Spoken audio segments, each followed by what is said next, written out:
ಹಳ್ಳಿಗಳ ಅಂತರಾಳದ ಮಾತುಗಳನ್ನ ಬಿತ್ತರಿಸುವ, ಹಳ್ಳಿಗಳ ಚಿತ್ರಣವನ್ನ ಸೆರೆ ಹಿಡಿಯುವ ಕಾರ್ಯಕ್ರಮ ಹಳ್ಳಿ ಧ್ವನಿ. ಹಳ್ಳಿ ಧ್ವನಿ. ಹಳ್ಳಿ ಧ್ವನಿ. ಕೇಳುಗರೆ, ಹೋದ ತಿಂಗಳ 27ರಂದು ಅರಸೀಕೆರೆ ತಾಲೂಕು ಬಾಗೇವಾಳು ಗ್ರಾಮದಲ್ಲಿ ಹಳ್ಳಿ ಧ್ವನಿ ಕಾರ್ಯಕ್ರಮವು ಜರುಗಿತು. ಅಂದು ನಡೆದ ಸಮಾರಂಭದ ಪ್ರಮುಖ ತುಣುಕುಗಳನ್ನು ಇಂದು ಪ್ರಸಾರ ಮಾಡುತ್ತಿದ್ದೇವೆ. ಎಲ್ಲರಿಗೂ ನಮಸ್ಕಾರ. ಹಾಸನ ಆಕಾಶವಾಣಿ ವಿವಿಧ ಸಂಘ ಸಂಸ್ಥೆಗಳ ಸಹಯೋಗದಲ್ಲಿ ಹಮ್ಮಿಕೊಂಡಿರುವ ಹಳ್ಳಿ ಧ್ವನಿ ಕಾರ್ಯಕ್ರಮದಲ್ಲಿ ಪಾಲ್ಗೊಳ್ಳಲು ಆಗಮಿಸಿ ಪ್ರತ್ಯಕ್ಷವಾಗಿ ವೇದಿಕೆಯ ಮುಂದೆ ಆಸೀನರಾಗಿರುವ ಪ್ರತಿಯೊಬ್ಬರಿಗೂ ಹೃತ್ಪೂರ್ವಕ ನಮಸ್ಕಾರಗಳು. ಆಕಾಶವಾಣಿಯ ಹಳ್ಳಿ ಧ್ವನಿ ಕಾರ್ಯಕ್ರಮ ಆರಂಭವಾಗಿ 1.5 ವರ್ಷಗಳು ಸಂದಿವೆ. ಕಳೆದ 1.5 ವರ್ಷದಲ್ಲಿ ಆಕಾಶವಾಣಿಯ ತಂಡ ವಿವಿಧ 14 ಗ್ರಾಮಗಳಿಗೆ ಭೇಟಿಯನ್ನು ನೀಡಿ ಪ್ರತಿ ಗ್ರಾಮದ ವಿಶೇಷತೆಗಳು, ಇತಿಹಾಸ, ಅಲ್ಲಿಯ ಸಂಸ್ಕೃತಿ, ಗ್ರಾಮಗಳ ಜನಜೀವನ ಹೀಗೆ 10 ಸಂಗತಿಗಳನ್ನು ಸಂಗ್ರಹಿಸಿ ಪರಿಷ್ಕರಿಸಿ ದಾಖಲಾತಿಗಳನ್ನು ಮಾಡಿದೆ. ಹಳ್ಳಿಯ ಸಮಸ್ಯೆಗಳ ಬಗ್ಗೆ ಆಳವಾದ ಅಧ್ಯಯನವನ್ನು ಮಾಡಿ ಸರ್ಕಾರದ ಗಮನಕ್ಕೆ ಸಮಸ್ಯೆಗಳನ್ನು ತಲುಪಿಸುವಂತಹ ಕಾರ್ಯವನ್ನು ಆಕಾಶವಾಣಿ ಮಾಡ್ತಾ ಬಂದಿದೆ. ನಮ್ಮ ಹಳ್ಳಿ ಧ್ವನಿ ಆರಂಭವಾಗಿದ್ದು ಬೇಲೂರು ತಾಲೂಕಿನ ಅಡಗೂರು ಗ್ರಾಮದಲ್ಲಿ. ಕಳೆದ 2024ನೇ ವರ್ಷದ ಸೆಪ್ಟೆಂಬರ್ 21ರಂದು ಈ ಸಂದರ್ಭದಲ್ಲಿ ಒಂದು ಹೆಮ್ಮೆಯ ಸಂಗತಿಯನ್ನು ತಮ್ಮೊಂದಿಗೆ ಹಂಚಿಕೊಳ್ಳಲು ಹರ್ಷ ಅಂಥೇಳಿ ಅನಿಸುತ್ತೆ. ಹಳ್ಳಿ ಧ್ವನಿ ಅನ್ನುವಂತಹ ಆಕಾಶವಾಣಿ ಮಾಧ್ಯಮದ ವಿಶಿಷ್ಟ ಕಾರ್ಯಕ್ರಮವನ್ನು ಉದ್ಘಾಟನೆಯನ್ನು ಮಾಡಿದವರು ನಮ್ಮ ಹೆಮ್ಮೆಯ ಜನಮೆಚ್ಚಿದ ಜನಪರವಾಗಿ ಕೆಲಸವನ್ನು ಮಾಡ್ತಾ ಇರತಕ್ಕಂಥ ಮಾನ್ಯ ಜಿಲ್ಲಾಧಿಕಾರಿಗಳಾದ ಶ್ರೀಮತಿ ಸಿ ಸತ್ಯಭಾಮ ಅವರು ಉದ್ಘಾಟಿಸಿ ನಮ್ಮನ್ನು ಹರಸಿದ ಕಾರಣದಿಂದಾಗಿ ಇದುವರೆಗೆ 14 ಹಳ್ಳಿ ಧ್ವನಿ ಕಾರ್ಯಕ್ರಮಗಳನ್ನು ನಿರಂತರವಾಗಿ ಸುಸೂತ್ರವಾಗಿ ನಡೆಸಿಕೊಂಡು ಬಂದಿದ್ದೇವೆ. ಇವತ್ತಿನ ಕಾರ್ಯಕ್ರಮ ಬಾಗೇವಾಳ್ನಲ್ಲಿ ಆಯೋಜನೆ ಆಗಿರ್ತಕ್ಕಂಥದ್ದು 15ನೇಯ ಕಾರ್ಯಕ್ರಮ. ಮೊದಲ ಕಾರ್ಯಕ್ರಮದ ನಂತರ ಬೇಲೂರು ತಾಲೂಕಿನ ಹಾಲ್ತೊರೆ, ಅರಸೀಕೆರೆ ತಾಲೂಕಿನ ಅಗ್ಗುಂದ, ಚನ್ನರಾಯಪಟ್ಟಣ ತಾಲೂಕಿನ ಕುಂದೂರು, ಮತ್ತೆ ಬೇಲೂರು ತಾಲೂಕಿನ ಹಗರೆ, ಅರಕಲಗೂಡು ತಾಲೂಕಿನ ಮಲ್ಲಿಪಟ್ಟಣ, ಅರಸೀಕೆರೆ ತಾಲೂಕಿನ ಕೋರ್ನಹಳ್ಳಿ ಕೊಪ್ಲು, ಹಾಸನ ತಾಲೂಕಿನ ಒಳಗೆರೆಹಳ್ಳಿ, ಕಾರೆಕೆರೆ, ಸಕಲೇಶಪುರ ತಾಲೂಕು, ಆಲೂರು ತಾಲೂಕಿನ ಕುಣಿಗಾನಹಳ್ಳಿ ಮತ್ತು ಹೊಂಕರವಳ್ಳಿ 4 ಗ್ರಾಮಗಳು ಸಂಗಮಿಸ್ತಕ್ಕಂತಹ ಒಂದು ವೃತ್ತದಲ್ಲಿ ನಾವು ಆ ಕಾರ್ಯಕ್ರಮವನ್ನು ಮಾಡಿದ್ವಿ.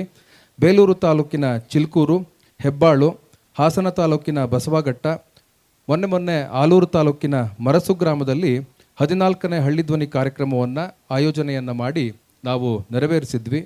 ಇನ್ನು ಹಳ್ಳಿ ಧ್ವನಿ ಸರಣಿಯ 15ನೇ ಕಾರ್ಯಕ್ರಮ ಅರಸೀಕೆರೆ ತಾಲೂಕು ಬಾಗೇವಾಳು ಗ್ರಾಮದಲ್ಲಿ ಆಯೋಜನೆಯನ್ನು ಮಾಡಲಾಗಿದೆ. ಅರಸೀಕೆರೆ ತಾಲೂಕಿನ ಅಪರೂಪದ ಮುಂದುವರಿದ ಪ್ರಗತಿಪರ ಗ್ರಾಮ ಎಂದು ಕರೆಸಿಕೊಳ್ಳುವ ಬಾಗೇವಾಳಿನಲ್ಲಿ ಆಕಾಶವಾಣಿ ಹಳ್ಳಿ ಧ್ವನಿ ಕಾರ್ಯಕ್ರಮವನ್ನು ಆಯೋಜನೆಯನ್ನ ಮಾಡಿದೆ. ಈ ಪುಣ್ಯ ಗ್ರಾಮದಲ್ಲಿ ಆಯೋಜನೆಗೊಂಡಿರುವ ಇಂದಿನ ಕಾರ್ಯಕ್ರಮಕ್ಕೆ ತಮ್ಮೆಲ್ಲರಿಗೂ ಮತ್ತೊಮ್ಮೆ ಹೃತ್ಪೂರ್ವಕವಾದ ಸ್ವಾಗತವನ್ನು ಆಕಾಶವಾಣಿ ಹಾಗೂ ಬಾಗೇವಾಳು ಗ್ರಾಮಸ್ಥರ ಪರವಾಗಿ ಕೋರುತ್ತಾ ಇದ್ದೇನೆ. ಇದೀಗ ಒಂದು ಸ್ವಾಗತ ಗೀತೆ ಹಾಗೂ ನೃತ್ಯದೊಂದಿಗೆ ನಾವು ಈ ಕಾರ್ಯಕ್ರಮಕ್ಕೆ ಚಾಲನೆಯನ್ನ ನೀಡೋಣ. ಬಾಗೇವಾಳಿನ ಸರ್ಕಾರಿ ಹಿರಿಯ ಪ್ರಾಥಮಿಕ ಶಾಲೆ ವಿದ್ಯಾರ್ಥಿಗಳಿಂದ ಹಾಗೂ ಗ್ರಾಮದ ವಿದ್ಯಾರ್ಥಿಗಳಿಂದ ಇದೀಗ ಪ್ರಾರ್ಥನಾ ಗೀತೆ. ಶ್ರೀಮತಿ ಜಯಮ್ಮ ಮತ್ತೆ ಲಕ್ಷ್ಮಮ್ಮ ಇವರಿಬ್ಬರು ಕೂಡ ಗ್ರಾಮದ ಹಿರಿಯ ನಾಗರಿಕರು. ಇವರಿಂದ ಪ್ರಾರ್ಥನಾ ಗೀತೆ.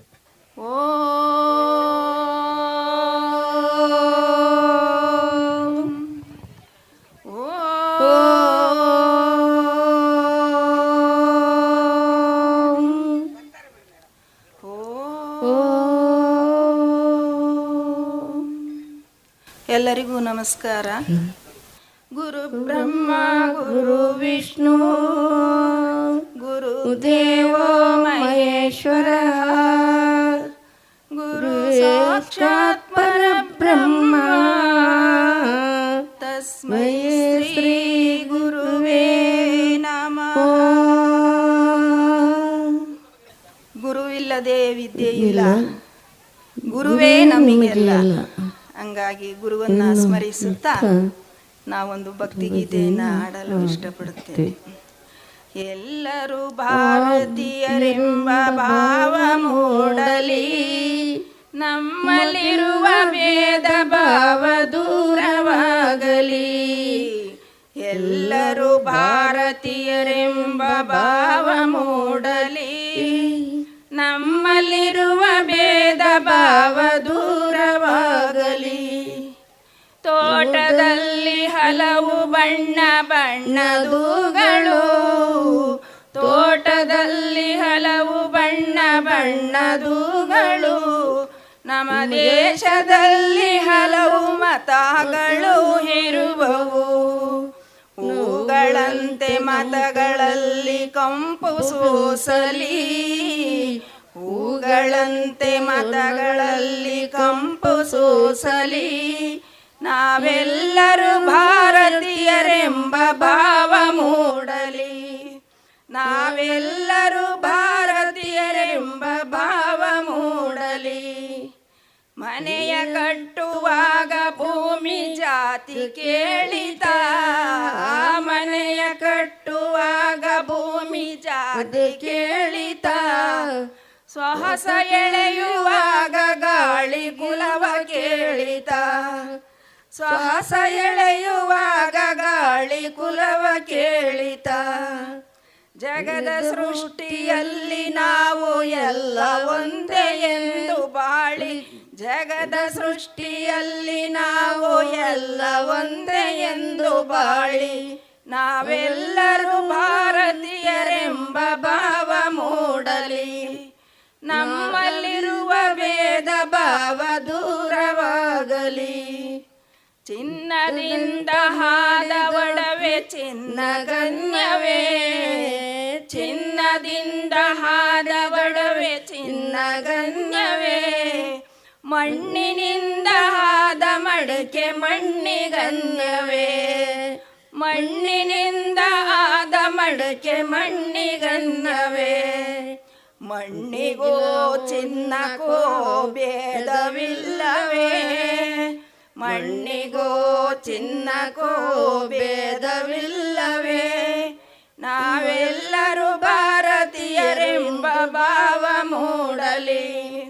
ನಾನೇ ಶೂರ ಎನ್ನುತ್ತಿರುವ ಹಸುರರಿರುವರು, ನಾನೇ ಶೂರ ಎನ್ನುತ್ತಿರುವ ಹಸುರರಿರುವರು, ಅವರ ಮದವ ಮುರಿಯಲು ಬುದ್ಧ ಬಸವ ಬರುವರು, ಅವರ ಮದವ ಮುರಿಯಲು ಬುದ್ಧ ಬಸವ ಬರುವರು. ನಾವೆಲ್ಲರೂ ಭಾರತೀಯರೆಂಬ ಭಾವ ಮೂಡಲಿ, ನಮ್ಮಲ್ಲಿರುವ ಭೇದ ಭಾವ ದೂರವಾಗಲಿ, ನಮ್ಮಲ್ಲಿರುವ ಭೇದ ಭಾವ ದೂರವಾಗಲಿ, ನಮ್ಮಲ್ಲಿರುವ ಭೇದ ಭಾವ ದೂರವಾಗಲಿ. ಸರ್ವೇ ಜನ ಸುಖಿನೋ ಭವಂತು. ಭೇದ ಭಾವಗಳು ಬೇಡ ಅಂತ ಹೇಳಿ ಈ ಒಂದು ಸುಂದರ ಕಾರ್ಯಕ್ರಮಕ್ಕೆ ಪ್ರಾರ್ಥನಾ ಗೀತೆಯನ್ನು ಹಾಡಿದಂತಹ ಶ್ರೀಮತಿ ಜಯಮ್ಮ ಅವರಿಗೆ ಮತ್ತು ಲಕ್ಷ್ಮಮ್ಮ ಅವರಿಗೆ ಇಬ್ಬರಿಗೂ ಕೂಡ ಧನ್ಯವಾದಗಳು. ಇದೀಗ ಸಮಾರಂಭಕ್ಕೆ ಆಗಮಿಸಿರುವಂತಹ ಎಲ್ಲ ಅತಿಥಿ ಅಭ್ಯಾಗತರನ್ನು ಕೂಡ ಸ್ವಾಗತಿಸಬೇಕು ಅಂತ ಹೇಳಿ ಗ್ರಾಮಸ್ಥರಾದಂತಹ BN ಅಶ್ವಥ್ ಕುಮಾರ್ ಇವರಲ್ಲಿ ವಿನಂತಿಯನ್ನು ಮಾಡ್ತಾ ಇದ್ದೇನೆ. ಎಲ್ಲರಿಗೂ ನನ್ನ ನಮಸ್ಕಾರಗಳು. ಈ ದಿನ ಈ ಥರ ಕಾರ್ಯಕ್ರಮವನ್ನು ಹಮ್ಮಿಕೊಳ್ಳಲಿಕ್ಕೆ ಮೂಲ ಕಾರಣ ನಮ್ಮ ಆಕಾಶವಾಣಿ ನಿರ್ದೇಶಕರಾದ ವಿಜಯ ಅಂಗಡಿಯವರು. ಅವ್ರು ಬಂದು ಕೇಳಿಕೊಂಡಾಗ ನಾವು ನಮ್ಮೂರಿನ ಇತಿಹಾಸ, ನಮ್ಮೂರಿನ ಸಂಸ್ಕೃತಿ ಇದೆಲ್ಲ ಬೆಳಕಿಗೆ ಬರಬೇಕು, ಇದೊಂದು ಪುಸ್ತಕದ ರೂಪದಲ್ಲಿ ಹೊರಹೊಮ್ಮಬೇಕು ಅಂತ ಪ್ರಯತ್ನ ಮಾಡಿದ್ವಿ. ಈ ಪ್ರಯತ್ನದಲ್ಲಿ ನಾವು DC ಅವರನ್ನ, ನಮ್ಮ ಜಿಲ್ಲಾಧಿಕಾರಿಯವರನ್ನ ಕಾಣಬೇಕು ಅಂತ ಹೊರಟಾಗ ನಮ್ಮ ಹಾಸನ ಜಿಲ್ಲೆ ಇದುವರೆಗೂ ಇತಿಹಾಸದಲ್ಲಿ ಕಂಡು ಕೇಳರಿಯದಂತಹ ಸರಳ, ಸಜ್ಜನ ಮತ್ತು ದಕ್ಷ ಜಿಲ್ಲಾಧಿಕಾರಿಯವರಾದಂಥ ಸತ್ಯಭಾಮ ಅವರು ನಮ್ಮ ಕರೆಗೆ ಹೋಗೊಟ್ಟು ಇವತ್ತ ಈ ಸಮಾರಂಭಕ್ಕೆ ಆಗಮಿಸಿದ್ದಾರೆ. ಅವರಿಗೆ ನನ್ನ ವೈಯಕ್ತಿಕವಾಗಿ ಮತ್ತು ನಮ್ಮ ಬಾಗಿವಾಳು ಗ್ರಾಮಸ್ಥರ ಪರವಾಗಿ ಮತ್ತು ಸುತ್ತಮುತ್ತಲಿನ ಹಳ್ಳಿ ಜನಗಳ ಪರವಾಗಿ ಸುಸ್ವಾಗತವನ್ನು ಬಯಸುತ್ತೇನೆ. ಮತ್ತು ಡಾಕ್ಟರ್ ವಿಜಯ ಅಂಗಡಿಯವ್ರ ಬಗ್ಗೆ ನಾನು ಹೆಚ್ಚಿಗೆ ಹೇಳಲೇಬೇಕಾಗಿಲ್ಲ.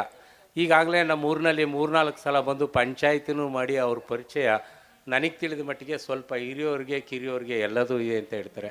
ಅವರು ಯಾವುದೇ ಫಲಾಪೇಕ್ಷೆ ಇಲ್ಲದೆ ನಮ್ಮೂರಿಂದೇ ಒಂದು ಇತಿಹಾಸ ಮಾಡೋಣ, ನಮ್ಮ ಆಕಾಶವಾಣಿ ಹಳ್ಳಿ ಕಾರ್ಯಕ್ರಮ.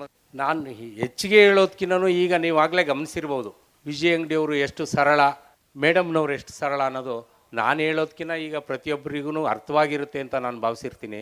ಯಾಕೆಂದರೆ ನಿಮ್ಮ ಕಣ್ಣೆದುರಿಗೆ ಅವ್ರು ನಾವು ಹಾಕಿರ್ತಕ್ಕಂಥ ದೊಡ್ಡ ಕುರ್ಚಿನಲ್ಲೂ ಕೂತ್ಕೊಳ್ಳಲ್ಲ ಅನ್ನೋ ಮಟ್ಟಕ್ಕೆ ನಮಗೆ ಒಂದು ಚಿಕ್ಕ ಕುರ್ಚಿನಲ್ಲಿ ಆಸೀನರಾಗಿರೋದು ಅವ್ರ ಸರಳತನ ಎತ್ತಿ ಹಿಡಿಯುತ್ತೆ. ಇಂಥ ವ್ಯಕ್ತಿ ನಮಗೆ ನಮ್ಮೂರಿನ ಇತಿಹಾಸ ಮಾಡಲಿಕ್ಕೆ ಹೊರಟಿರೋದು. ನಮ್ಮೆಲ್ಲರ ಪುಣ್ಯ. ಅವರಿಗೆ ಸ್ವಾಗತಿಸೋಣ, ಇನ್ನೂ ಮುಂದೆ ಸಹಕಾರ ಕೊಡೋಣ ಅಂತ ನಿಮ್ಮಲ್ಲಿ ಪ್ರಾರ್ಥಿಸಿಕೊಳ್ತಾ ಇದ್ದೇನೆ. ಮತ್ತು ಆಕಾಶವಾಣಿಯ ಪ್ರಸಾರ ನಿರ್ವಾಹಕರಾಗಿ ಕೆಲಸ ಮಾಡ್ತಾ ಇರ್ತಕ್ಕಂಥ ಮಧುಸೂದನ್ ಅವರು, ಇವರು ಕೂಡ ನಮ್ಮಲ್ಲಿಗೆ ಊರಿಗೆ ಬಂದು ನಮ್ಮನ್ನೆಲ್ಲ ಸಂದರ್ಶಿಸಿ ಕಾರ್ಯಕ್ರಮ ಯಶಸ್ವಿಯಾಗಲಿ ಪ್ರಯತ್ನ ಪಟ್ಟಿದ್ದಾರೆ. ಇವ್ರಿಗೂ ಸ್ವಾಗತವನ್ನು ಬಯಸ್ತಾ ಇದ್ದೇನೆ. ಮತ್ತು ಬರಾಳು ಶಿವರಾಮ್ ಅವರು, ಇವರು ನಮಗೆ ಗೊತ್ತಿಲ್ಲದೆ ಇರತಕ್ಕಂಥ ನಮ್ಮೂರ ಇತಿಹಾಸ, ಸ್ವಾತಂತ್ರ್ಯ ಹೋರಾಟಗಾರರ ವಿಷಯ ಅವ್ರಿಗೆ ಗೊತ್ತು. ಅವರು ಇವತ್ತು ಕಾರ್ಯಕ್ರಮಕ್ಕೆ ಆಗಮಿಸಿದರೆ ಅವ್ರಿಗೂ ಸ್ವಾಗತವನ್ನು ಬಯಸ್ತಾ ಇದ್ದೇನೆ. ತಹಶೀಲ್ದಾರ್ ಅವರು ಇವತ್ತು ಕಾರ್ಯಕ್ರಮಕ್ಕೆ ಆಗಮಿಸಿದ್ದಾರೆ. ಉಪ ತಹಶೀಲ್ದಾರ್ ಅವರು ಆಗಮಿಸಿದ್ದಾರೆ. ಅವ್ರಿಗೂ ಸುಸ್ವಾಗತವನ್ನು ಬಯಸ್ತಾ ಇದ್ದೇನೆ. ತಮ್ಮೆಲ್ಲರನ್ನು ಕೂಡ ಸ್ವಾಗತಿಸಿದಂತಹ ಅಶ್ವಥ್ ಕುಮಾರ್ BN ಇವ್ರಿಗೂ ಕೂಡ ತಮ್ಮೆಲ್ಲರ ಪರವಾಗಿ ಸ್ವಾಗತವನ್ನು ಕೋರ್ತೇನೆ. ಪ್ರತ್ಯಕ್ಷವಾಗಿ ಹಾಗೂ ಪರೋಕ್ಷವಾಗಿ ಈ ಒಂದು ಕಾರ್ಯಕ್ರಮಕ್ಕೆ ಸಹಕರಿಸಿದಂತಹ ಎಲ್ಲರಿಗೂ ಕೂಡ ಮತ್ತೊಮ್ಮೆ ಸ್ವಾಗತವನ್ನು ಕೋರ್ತಾ, ಆಕಾಶವಾಣಿಯ 15ನೇ ಕಾರ್ಯಕ್ರಮ ಹಳ್ಳಿ ಧ್ವನಿ ಕಾರ್ಯಕ್ರಮವನ್ನು ಉದ್ಘಾಟನೆಯನ್ನು ಮಾಡಿಕೊಡಬೇಕು ಅಂತ ಹೇಳಿ ನಮ್ಮ ಹಾಸನದ ಹೆಮ್ಮೆಯ ಜನಪ್ರಿಯ ಜಿಲ್ಲಾಧಿಕಾರಿಗಳಾದ ಶ್ರೀಮತಿ C. ಸತ್ಯಭಾಮ ಇವರಲ್ಲಿ ವಿನಂತಿಯನ್ನು ಮಾಡ್ತಾ ಇದ್ದೇನೆ. ವೇದಿಕೆ ಮೇಲೆ ಇರುವಂತಹ ಎಲ್ಲ ಗಣ್ಯರು ಕೂಡ ಕೈಜೋಡಿಸಿ ಗಿಡಕ್ಕೆ ನೀರೆರೆಯುವ ಮೂಲಕ ಕಾರ್ಯಕ್ರಮವನ್ನು ಉದ್ಘಾಟನೆಯನ್ನು ಮಾಡಬೇಕು. ನಾವು ಕಳೆದ 1.5 ವರ್ಷಗಳಲ್ಲಿ 15 ಹಳ್ಳಿಗಳನ್ನು ಸಂಪರ್ಕವನ್ನು ಮಾಡಿದ್ದೇವೆ. ಅಲ್ಲಿಗೆ 4 ಬಾರಿ ಹೋಗಿ ಹಳ್ಳಿಯ ಅನೇಕ ವಿಚಾರಗಳನ್ನು ಸಂಗ್ರಹಿಸಿ ನಾವು ಈ ಒಂದು ಹಳ್ಳಿ ಧ್ವನಿ ಕಾರ್ಯಕ್ರಮವನ್ನು ಮಾಡಿಕೊಂಡು ಬರ್ತಾ ಇದ್ದೇವೆ. ಅನೇಕ ದಾಖಲಾತಿಗಳನ್ನು ಕೂಡ ಮಾಡಿದ್ದೇವೆ.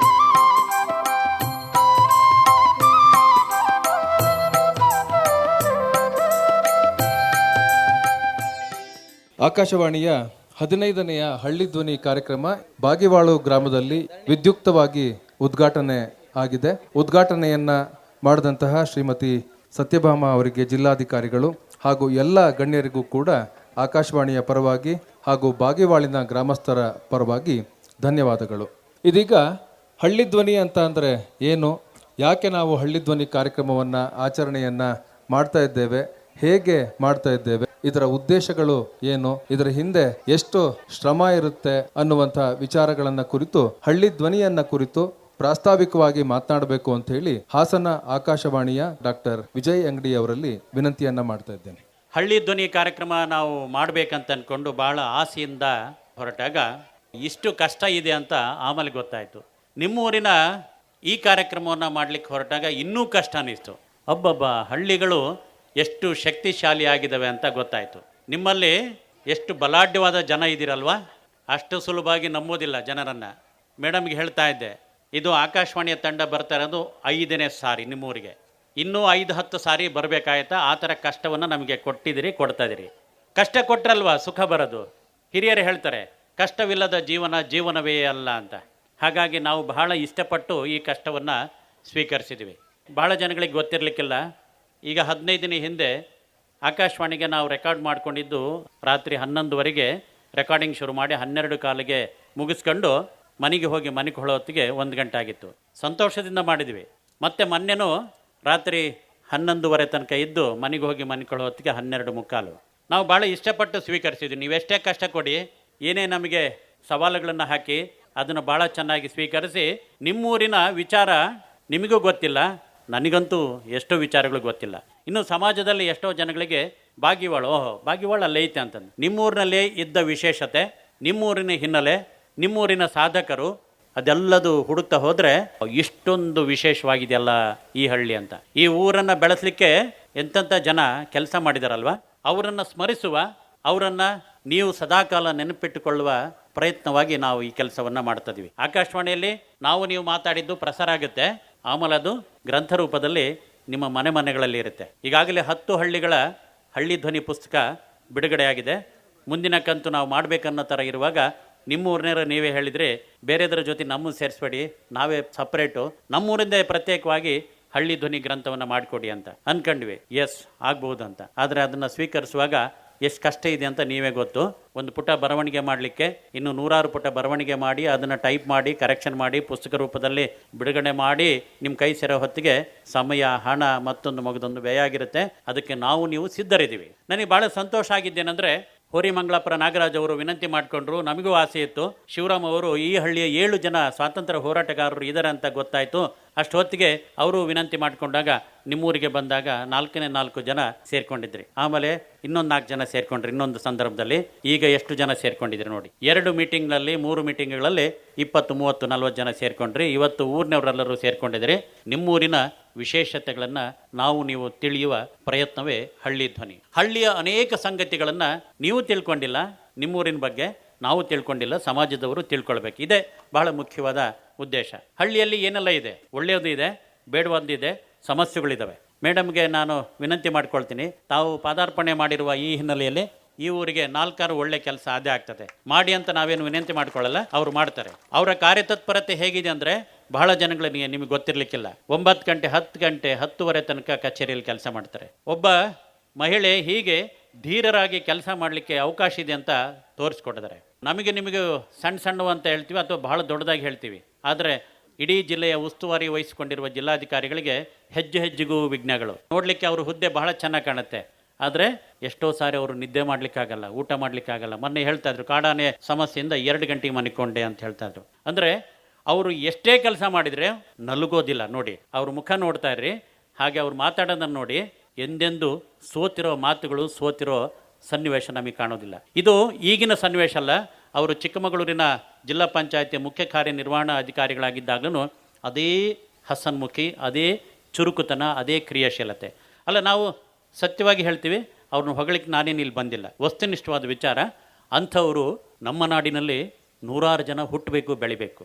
ಆಗ ನಿಮ್ಮೆಲ್ಲರಿಗೂ ಸ್ಫೂರ್ತಿದಾಯಕವಾಗ್ತದೆ. ನಾವು ಯಾಕೆ ಮೇಡಮ್ನ ಇಲ್ಲಿ ಕರೆಸಿದ್ವಿ ಅಂದರೆ, ಇದು ಮಕ್ಕಳಿಗೆ, ನಿಮಗೂ ನಮಗೂ ಎಲ್ಲರಿಗೂ ಮಾರ್ಗದರ್ಶನ. ನಮ್ಮೂರಿನ ಕೆಲಸ ಮಾಡಲಿಕ್ಕೆ ನಾವು ಎಷ್ಟು ಸಾರಿ ಅಡ್ಡಿ ಮಾಡ್ತೀವಲ್ವ, ಹಾಗೆ ಕೈ ಜೋಡಿಸ್ತೀವಿ ಜಗಳಾಡಿ. ಆದರೆ ಇಡೀ ಜಿಲ್ಲೆಯ ಅನೇಕ ಕೆಲಸಗಳನ್ನು ಅವ್ರು ಎಷ್ಟು ಚೆನ್ನಾಗಿ ಮಾಡಿಕೊಡ್ತಾರೆ ಅಂದರೆ, ನಾವು ಅವರ ಕಚೇರಿಯಲ್ಲಿ ಗಂಟೆಗಟ್ಟಲೆ ಕೂತ್ಕೊಂಡಿದ್ದೀವಿ. ಅವ್ರ ತಾಯಿಗೂ ಜನಸಾಮಾನ್ಯರ ಥರ ಮಾತಾಡ್ತಾರೆ. ಅಂದರೆ ವಿಶೇಷವಾದ ಆದ್ಯತೆ ಯಾರಿಗೂ ಕೊಡೋದಕ್ಕಿಂತ ಎಲ್ಲರಿಗೂ ಆದ್ಯತೆ. ಅಂದರೆ ನಮ್ಮ ಜಿಲ್ಲೆ ಕಂಡ ವಿಶೇಷವಾದ ಜಿಲ್ಲಾಧಿಕಾರಿಗಳು ಈ ಗ್ರಾಮಕ್ಕೆ ಬರಬೇಕು ಅಂದ್ಕೊಂಡು ಭಾಳ ಪ್ರೀತಿಯಿಂದ ನೀವು ಆಕಾಶವಾಣಿಗೆ ಬಂದ್ರಿ, ಆಮೇಲೆ ಕಚೇರಿಗೆ ಹೋಗಿ ಬಂದ್ರಿ, ಕೊನೆಗೆ ಆಗಲಿಕ್ಕಿಲ್ಲ ಅಂತ ಅನ್ನೋ ಥರ ಇದ್ದಾಗ ಅದೇನೋ ಈ ಗ್ರಾಮದ ಪುಣ್ಯ ಬಂದು ಮೇಡಮ್ ಉಪಸ್ಥಿತರಿರೋದು ನಮಗೆಲ್ಲ ಸಂತೋಷ. ಅದಕ್ಕಿಂತ ಮುಖ್ಯವಾಗಿ ನೀವೆಲ್ಲರೂ ಆಸೀನರಾಗಿರೋದು. ಇದೊಂದು ವಿಶೇಷವಾದ ಕಾರ್ಯಕ್ರಮವಾಗಿ ಮಾಡಬೇಕಂತ ಅಂದ್ಕೊಂಡು ನಿಮ್ಮೂರಿನ 10 ಜನ ಕೈ ಜೋಡಿಸ್ತೀರಿ. ಖಂಡಿತವಾಗಿಯೂ ನಮಗೆ ಆ ಭರವಸೆ ಇದೆ. ಬಂಧುಗಳೇ, ಆಕಾಶವಾಣಿ ಏನೆಲ್ಲ ಕೆಲಸ ಮಾಡ್ತಾ ಬಂದಿದೆ, ಇನ್ನೂ ಕೆಲಸ ಮಾಡುತ್ತೆ. ನೀವೆಲ್ಲರೂ ಆಕಾಶವಾಣಿಯನ್ನು ಹೆಚ್ಚೆಚ್ಚು ಕೇಳಿ, ಆ ಮೂಲಕ ಸುಸಂತೃತರಾಗಿ ನಿಮ್ಮೂರಿನ ಬೆಳವಣಿಗೆಗೆ ನೀವೆಲ್ಲರೂ ಕಾರ್ಯತತ್ಪರರಾಗಿ ನಮ್ಮ ಹಿರಿಯರ ಆದರ್ಶಗಳನ್ನು ನೆನಪು ಮಾಡ್ಕೊಳ್ತಾ ಸ್ವಲ್ಪನಾದರೂ ಕೈ ಜೋಡಿಸಿ ಕೆಲಸ ಮಾಡಿದರೆ ನಮ್ಮೂರು ಬೆಳೆಯುತ್ತೆ, ನಾವು ಬೆಳಿತೀವಿ. ಭಾಳ ಚಂದವಾಗಿ ಈ ಕಾರ್ಯಕ್ರಮವನ್ನು ನೀವೆಲ್ಲರೂ ಆಯೋಜನೆ ಮಾಡಿದಿರಿ.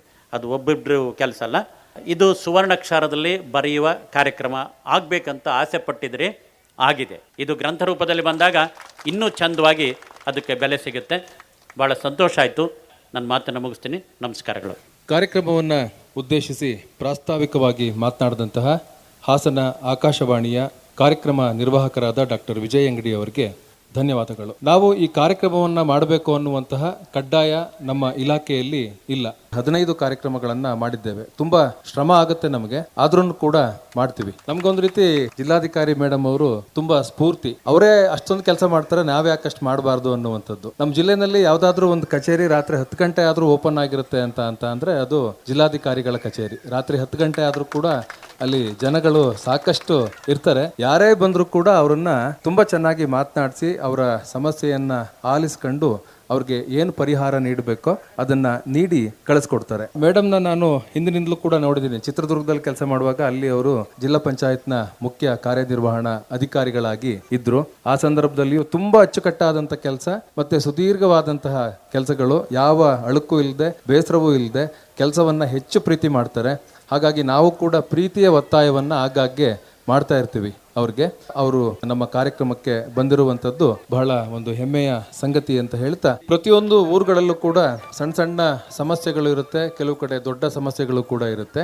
ಈ ಸಮಸ್ಯೆಗಳನ್ನ ಕುರಿತು ನಂಜೇಶ್ ಗೌಡ ಅವರು ಮಾತನಾಡಬೇಕು ಅಂತ ಹೇಳಿ ವಿನಂತಿಯನ್ನ ಮಾಡ್ತೇನೆ. ನಮ್ಮೂರಿನ ಸಮಸ್ಯೆ ಏನಂತ ಅಂದ್ರೆ, ನಮ್ಮ ಈ ಏರಿಯಾದಲ್ಲಿ ತೆಂಗು ವಾಣಿಜ್ಯ ಬೆಳೆಯಾಗಿ ಇತ್ತು. ಈ ಊರಲ್ಲಿ ಹಳೆ ಕಾಲದಿಂದ ಚೆನ್ನಾಗಿದ್ದೀವಿ ಅಂತಂದ್ರೆ ಅದಕ್ಕೆ ನಮ್ಮ ಆರ್ಥಿಕ ಸವಲತ್ತು ತೋಟದಿಂದ. ಇವತ್ತು ಆ ತೋಟಗಳು ತುಂಬ ಹಾಳಾಗಿದೆ. ಅದು ನುಷು ರೋಗ ಇರ್ಬೋದು, ತೇವಾಂಶದ ಕೊರತೆ ಇರ್ಬೋದು, ಅತಿ ತೇವಾಂಶದ ಕೊರತೆ ಇರ್ಬೋದು, ಈ ಕಾರಣಗಳಿಂದ ಆಗಿದೆ. ಸಂಬಂಧಪಟ್ಟಂಥ ಇಲಾಖೆಯವರಿಗೆ ನಮ್ಮ ಜಿಲ್ಲಾಧಿಕಾರಿಗಳು, ನಮ್ಮ ತಹಸೀಲ್ದಾರ್ ಅವರು ಹಾಗೂ ವಾರ್ತಾ ಇಲಾಖೆಯವರು ಸಂಬಂಧಪಟ್ಟಂಥ ಕೃಷಿ ವಿದ್ವಾಂಸರಿಗೆ, ಕೃಷಿ ಪಂಡಿತರಿಗೆ ಈ ಸಮಸ್ಯೆನ ತಿಳಿಸಿ ಬಗೆಹರಿಸಿ ನಮಗೆ ಈ ಭಾಗದ ಆರ್ಥಿಕ ಬೆಳೆ ಮೊದಲು ಏನಿತ್ತು ಆ ಥರ ಆಗೋದಕ್ಕೆ ನೋಡ್ಕೊಳ್ಬೇಕು ಅಂತ ಅಂದ್ಬಿಟ್ಟು ನಾವು ಜಿಲ್ಲಾಧಿಕಾರಿಗಳಲ್ಲಿ ಮನವಿ ಮಾಡ್ತೀನಿ.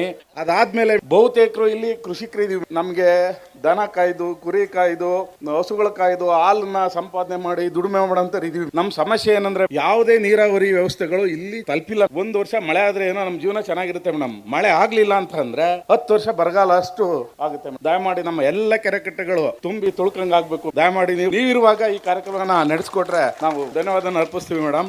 ಒಂದಿಷ್ಟ ನನ್ನ ಕಾರ್ಯಕ್ರಮ ಮುಗಿಸ್ತಾ ಇದ್ದೀನಿ. ಧನ್ಯವಾದ. ಬಾಗಿವಾಳನಲ್ಲಿ ಇರ್ತಕ್ಕಂತಹ ಅನೇಕ ಸಮಸ್ಯೆಗಳನ್ನ, ಅದರಲ್ಲೂ ಕೂಡ ಗುರುತರವಾದಂತಹ ಸಮಸ್ಯೆಗಳೇನಿದ್ದಾವೋ ಆ ಸಮಸ್ಯೆ ಮತ್ತೆ ಕೊರತೆಗಳನ್ನ ಕುರಿತು ಮಾತನಾಡಿದಂತಹ BN ನಂಜೇಶ್ ಗೌಡ ಇವರಿಗೆ ಧನ್ಯವಾದಗಳು. ಇದೀಗ ಕಾರ್ಯಕ್ರಮವನ್ನ ಉದ್ದೇಶಿಸಿ ನಮ್ಮ ಹಾಸನದ ಹೆಮ್ಮೆಯ ಜಿಲ್ಲಾಧಿಕಾರಿಗಳಾದ ಶ್ರೀಮತಿ C ಸತ್ಯಭಾಮ ಅವರು ಮಾತನಾಡಬೇಕು ಅಂತ ಹೇಳಿ ಅವರಲ್ಲಿ ವಿನಂತಿಯನ್ನ ಮಾಡ್ತಾ ಇದ್ದೇನೆ.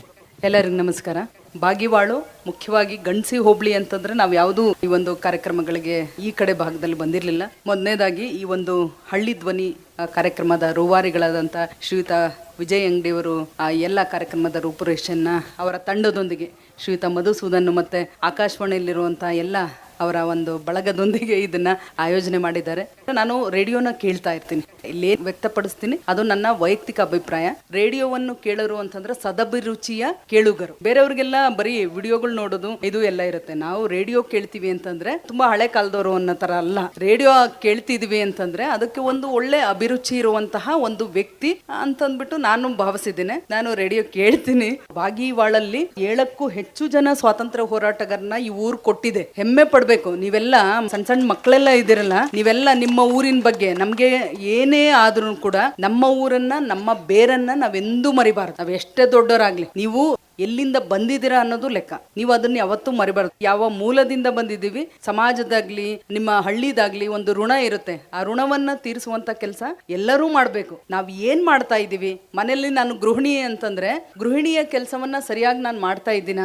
ನನ್ ಗಂಡ, ನನ್ನ ಮಕ್ಕಳನ್ನ, ನನ್ನ ಕುಟುಂಬವನ್ನ ಚೆನ್ನಾಗಿ ನೋಡ್ಕೊಳ್ತಾ ಇದ್ದೇನಾ? ಗೃಹಿಣಿ ಆದರೂ ಪ್ರಶ್ನೆ ಮಾಡ್ಕೋಬೇಕು. ಜಿಲ್ಲಾಧಿಕಾರಿ ಆದರೂ ಅಥವಾ ಬೇರೆ ಬೇರೆ ನಾವು ಹುದ್ದೆಯಲ್ಲಿರೋರು ನಮ್ಮ ಕೆಲಸವನ್ನ ನಾವು ಸರಿಯಾಗಿ ಮಾಡ್ತಾ ಇದೀವ? ಇದೇ ಬಸವಣ್ಣ ಅವರು ಹೇಳಿದ್ದು, ಕಾಯಕವೇ ಕೈಲಾಸ ಅಂತಂದ್ರೆ ನೀ ಎಲ್ಲೋ ಹುಡ್ಕೊಂಡು ಹೋಗ್ಬೇಡ, ನಿನ್ನ ಕುಟುಂಬದಲ್ಲೇ ನಿನ್ನ ಕಾಯಕವನ್ನ ಸರಿಯಾಗಿ ಮಾಡು ಅಂತಂದ್ಬಿಟ್ಟು ಹೇಳಿರೋದು.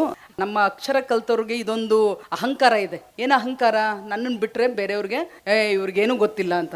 ಆ ಒಂದು ಮನಸ್ಥಿತಿಯಿಂದ ನಾವು ಹೊರಗಡೆ ಬರ್ಬೇಕು. ಆದ್ರೆ ಜ್ಞಾನವನ್ನ ತಿಳ್ಕೊಂಡಾಗ, ಅರಿವನ್ನ ಮೂಡಿಸಿದಾಗ ಅಕ್ಷರ ಕಲ್ತೋರ್ಗಿಂತ ಏನು ಹೆಚ್ಚಲ್ಲ. ಅಕ್ಷರ ಕಲಿದಿಲ್ದರು ನಮ್ಮ ಹಿರಿಯರು ಹಾಕಿಕೊಟ್ಟಿರುವಂತ ಸಂಪ್ರದಾಯಗಳು ಬೇಕಾದಷ್ಟಿದೆ. ಅದಕ್ಕೆಲ್ಲದಕ್ಕೂ ಒಂದೊಂದು ಅರ್ಥ ಇದೆ. ನಾವೇನ್ ಮಾಡ್ತೀವಿ, ಹಿಂದಿನ ಕಾಲದಲ್ಲಿ ಏನೋ ಮಾಡ್ತಾ ಇದ್ರು, ನಾವೆಲ್ಲ ಏನ್ ಮಾಡೋದು ಇದು ಅಂತಂದ್ಬಿಟ್ಟು ನಾವು ಅದನ್ನ ನೆಗ್ಲೆಕ್ಟ್ ಮಾಡ್ತಾ ಇದೀವಿ. ಅದನ್ನ ಯಾರು ಪಾಲನೆ ಮಾಡ್ತಾ ಇಲ್ಲ.